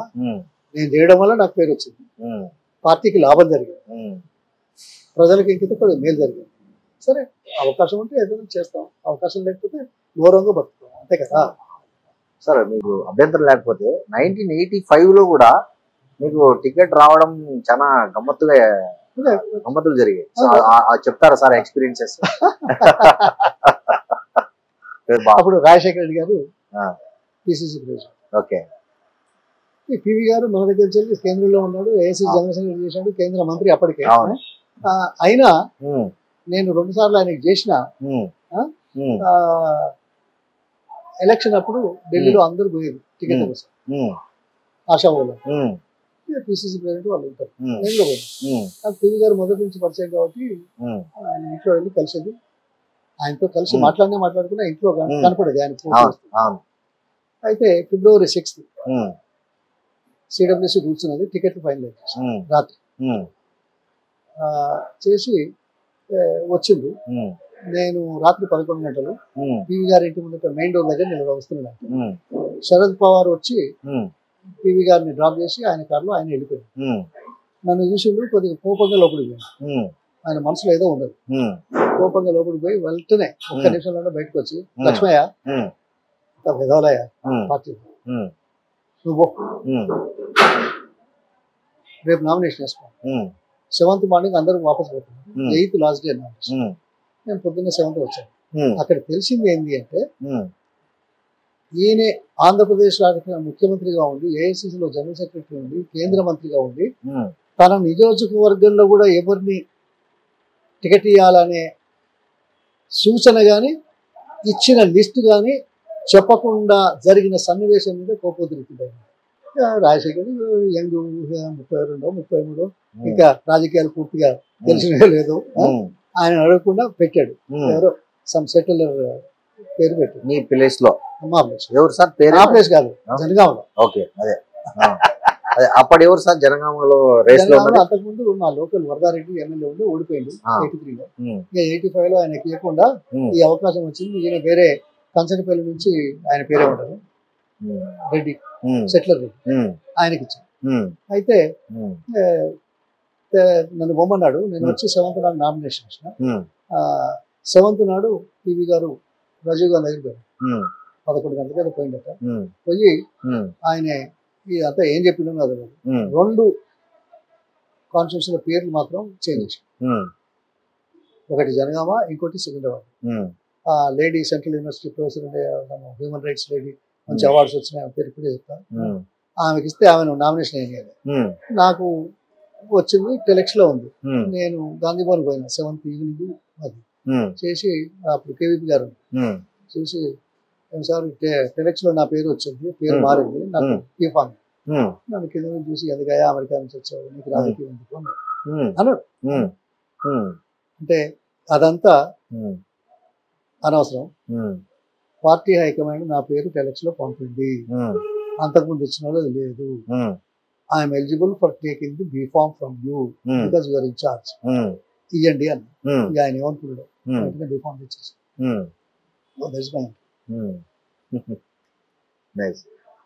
సార్, మీరు ఈ ముస్సోలిలో ఐఏఎస్ ల దగ్గరికి కూడా ట్రైనింగ్ క్లాసులు చెప్పడానికి వెళ్ళారు. 94లో, 94, 93 ఆ ప్రాంతంలో వెళ్ళారు. ఇక్కడ కొంతమంది ఐఏఎస్ ఆఫీసర్లు బాగా అబ్జర్వ్ చేశారు. నేను ఎప్పుడైతే చేపల మంత్రికి అవైలం చేయబడ్డానో, ఆ రంగంలో వరల్డ్ బ్యాంకు, తర్వాత అమెరికన్ గవర్నమెంట్, తర్వాత prawn culture, fisheries, cooperative loans, మహిళా సహకార సంఘాలు ఏర్పాటు చేసిన, ఇదంతా చూసి చాలా ఇదేనా. అప్పుడు మోహన్ కందా అని సీఎం సెక్రటరీ, ఆయన మరి ఆయన ఏం చేశాడు, ఎక్కడికి లాల్ బహదూర్ శాస్త్రి అకాడమీలో ఉన్న వాళ్లకు చెప్పాడు, ఈయనతో ఒకసారి మాట్లాడిస్తే మంచి బాగుంటది పిల్లలకు. అది నడిపిస్తాను. పోతే అక్కడ మార్నింగ్ 10 నుంచి 1:30, 2 గంటల వరకు ఏదో మాట్లాడు. తర్వాత interaction with youngsters, very ferocious ఉంటుంది కదా ఐఏఎస్ సెలెక్ట్ ఉంటుంది. సరే, ఏదేమైనా సరే, వాళ్ళ మాటలకు మేము చెప్పేది ఏదో చెప్పినా అయిపోయింది. సో అప్పట్లో మీకు గుర్తున్నారు సార్ ఎవరైనా ఇప్పుడు తెలుగు రాష్ట్రాల్లో పనిచేస్తున్నారు? ఉన్నారు. ఇప్పుడు రామకృష్ణారావు కదా present CS, Telangana CS president. Ramakrishnarao garu ఇప్పుడు ప్రెసిడెంట్ ఎందుకైతే కాదు, ఫైనాన్స్ సెక్రటరీ ఉండే కొద్ది రోజులు చీఫ్ సెక్రటరీ చేశారు కదా రామకృష్ణారావు. అవును. ఇప్పుడు ఈయన అయింది కదా శశిధర్ రెడ్డి. ఇప్పుడు శశిధర్ రెడ్డి కదా. సో ఆయన అదే కాకుండా ఇంకొక అతను నాగిరెడ్డి అని ఉన్నారు. ఇప్పుడు ఆర్టిస్ట్ దానికి అయినట్టు ఆయన కూడా ఉన్నట్టు గుర్తు. బట్ ఇద్దరు. అయితే ఇక్కడ పాయింట్ ఏంటంటే లాల్ బహదూర్ శాస్త్రి అకాడమీలో తెలుగు వాళ్ళు ఎవరెవరు పిలిచారో తెలుసా?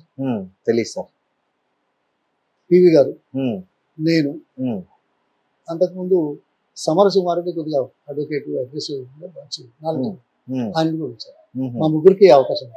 ఇప్పటి వరకు ఇంకో తెలుగు వాళ్ళకి అవకాశం, ఇంకో తెలుగు వాళ్ళు ఎవరు మాట్లాడారు. అదొక అంటే దేశంలో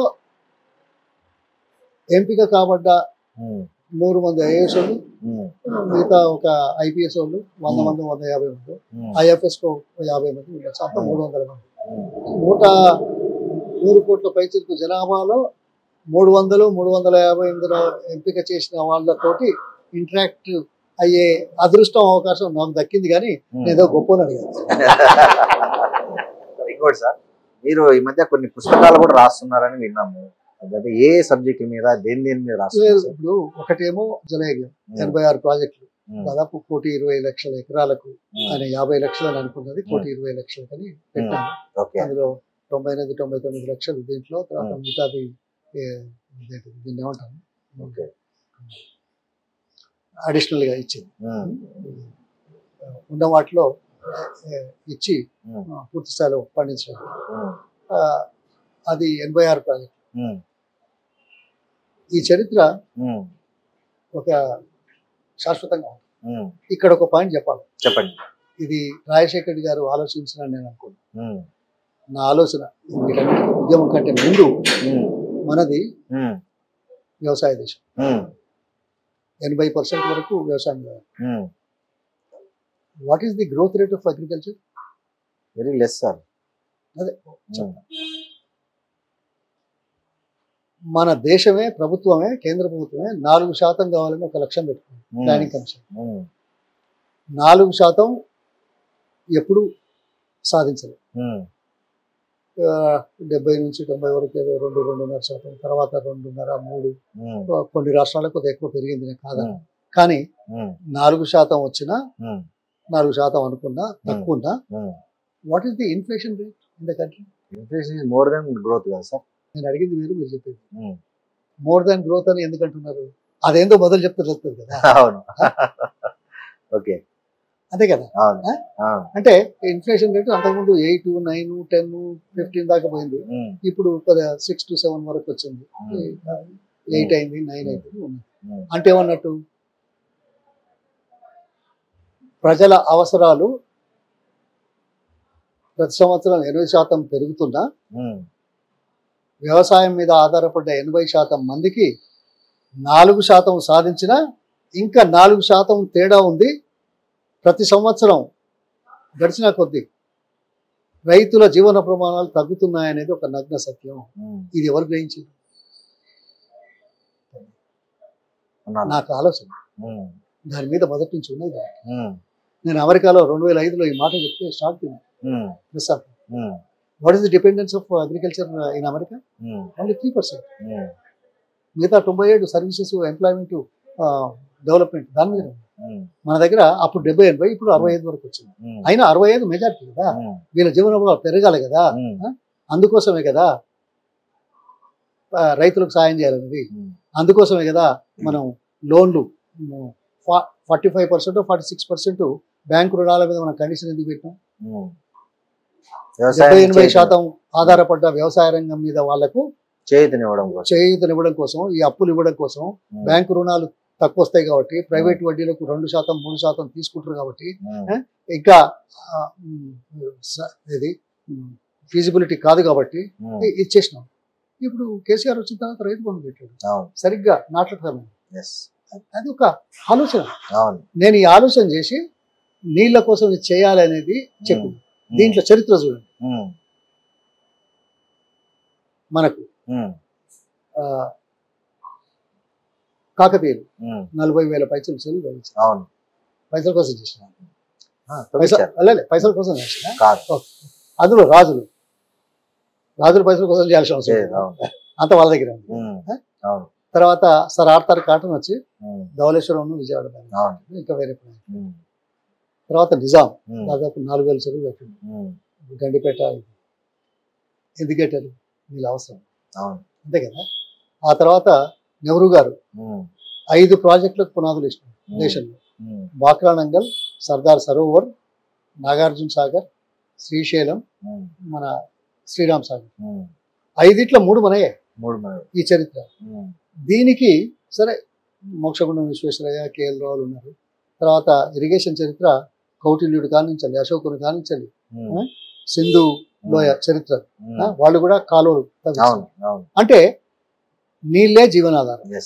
నీళ్లు లేకపోతే ఏం రాదు అనే దాంతో నీళ్ళ కోసం ఈ జలయజ్ఞంలో 86 ప్రాజెక్టులు చేసిన కాబట్టి ఆ పుస్తకం చరిత్రతో పాటు వాస్తవాలతో పాటు ఇది రాయడం జరుగుతుంది. ఆల్మోస్ట్ కంప్లీట్ అయింది. 300 పేజీలు. ఆటోబయోగ్రఫీ కూడా దీంతో పాటు ఆటోబయోగ్రఫీ చేస్తున్నాం. అందుకోసం దాంతో పాటు ఇంకొక ముఖ్యమైన విషయం, 20 సంవత్సరాలు శాసనసభ్యుడిగా మంత్రిగా ఉన్నాను. 4 సార్లు నేను అప్పుడు డీలిమిటేషన్ ముందు ఇవి అవుతున్నప్పుడు నాకు 200 గ్రామాలు. ఈ 200 గ్రామాలలో ఏ గ్రామంలో ఎన్ని పనులు చేశామనేది లిస్ట్ ఉంది, మొత్తం లిస్ట్ తయారైంది. తర్వాత ఏ ప్రాజెక్టులు చేశాం దేవాదులో ఉంది. దేవాదుల్లో 17 డ్యాములలో 14 డ్యాములు తెలంగాణ ప్రాంతం హైయెస్ట్ ప్రాంతం అయితే అది చేశాము. అది కంప్లీట్ అయిపోయింది. ఆ ఫోటోలు తీస్తున్నారు, కొన్ని వీడియోలు తీస్తున్నారు. ఇదంతా ఒక పుస్తకం. దీంతో పాటు నేను డైరీ ఎందుకు పెట్టాను,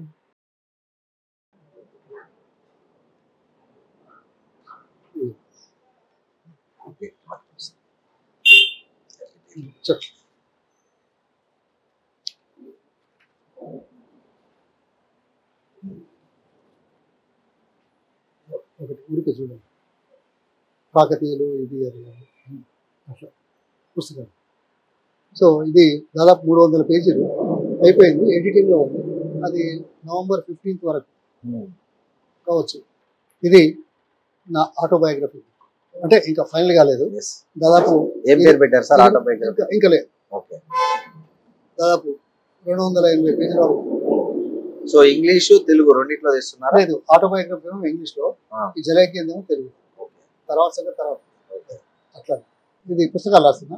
అయితే 200 గ్రామాలలో ఒక్కొక్క గ్రామంలో 48-50 ఐటమ్స్ ఇళ్ళ కాంచెల్లి, కమ్యూనిటీ వాళ్ళ కాంచెల్లి, పెన్షన్ల కానించి, తర్వాత చెక్ డ్యామ్ల కానించి, ఇరిగేషన్ ఫెసిలిటీస్ కానించి, టెంపుల్స్ నుంచి అన్ని ఏమేం చేసినాం మొత్తం చరిత్ర వస్తుంది. అది వచ్చిన తర్వాత దాన్ని చూసిన తర్వాత మీరు మాట్లాడండి. ఎక్కడన్నా ఏ ప్రాంతంలోనైనా ఇన్ని కార్యక్రమాలు జరిగినాయి మీరు చెప్తా. ఒకటి ఆంధ్రప్రదేశ్ లో శిశు అది మాతా శిశు సంరక్షణ, మాతా శిశు హాస్పిటల్ మొట్టమొదటి శాంక్షన్ చేయించింది నా దగ్గర. అట్లా చాలా ఉన్నాయి. దాంతో అన్నిటితో కలిపి ఇప్పుడు ఇక్కడికి కూడా ఈ అర్బన్ ఏరియా నుంచి, జిల్లాల నుంచి అక్కడ డెలివరీస్ పోతారు. అందుకోసం ఇలాంటి కార్యక్రమాలు ఎన్నో చేశాం. సో ఆ రోజు చేసాం. ఎండోమెంట్స్ లో కూడా రిమార్కబుల్ చేసాం. దాంతో పాటు ఐటీ రంగంలో చేసిన దాని మీద సగం పుస్తకం మనకి అది చేస్తారు. మొత్తంగా 4 పుస్తకాలు. 4 పుస్తకాలు కాదు, ఇంకా 2 వస్తాయి. ఇంకా 2 ఫిషరీస్ మీద, తర్వాత డైరీ డెవలప్మెంట్ లో నేను ఎందుకు చేశాను, హైయెస్ట్ పాయింట్ జనగా ప్రాంతంలో. Today is the top milk producing. 18,000 మంది రైతులు సరే నెలకు 10,000, 12,000 సంపాదించారు. ఎందుకంటే కొద్దిగా గడ్డి టేస్ట్ చేసేది, పంటలు ఎక్కువ పంటలేవు కాబట్టి. సో 5-6 పుస్తకాలు వస్తాయి. సార్ మీరు ఈ ఫాంట్ కూడా మీ పేరుతో వచ్చింది సార్, అది యూనికోడ్ అని, చాలా మంచి పని. ఎవరు అడగలేదు, ఎవరి దృష్టిలో రాలేదు. కానీ నేను గ్రంథాలయంలో పనిచేశాను కాబట్టి ఆ తెలుగు భారతి మ్యాగజైన్ కూడా చెప్పాను. తర్వాత క్లాస్ లో ఫస్ట్ ఉండేవాళ్ళు కాబట్టి ఎస్ఏ రైటింగ్, డిబేట్ కాంపిటీషన్ లో నేను ఫస్ట్ సెకండ్ వచ్చాను. తర్వాత తెలుగు లాంగ్వేజ్ మీద కొద్దిగా, ఉమ్, తర్వాత ఇంగ్లీష్ లాంగ్వేజ్ కూడా ఉమ్, బాగుంది.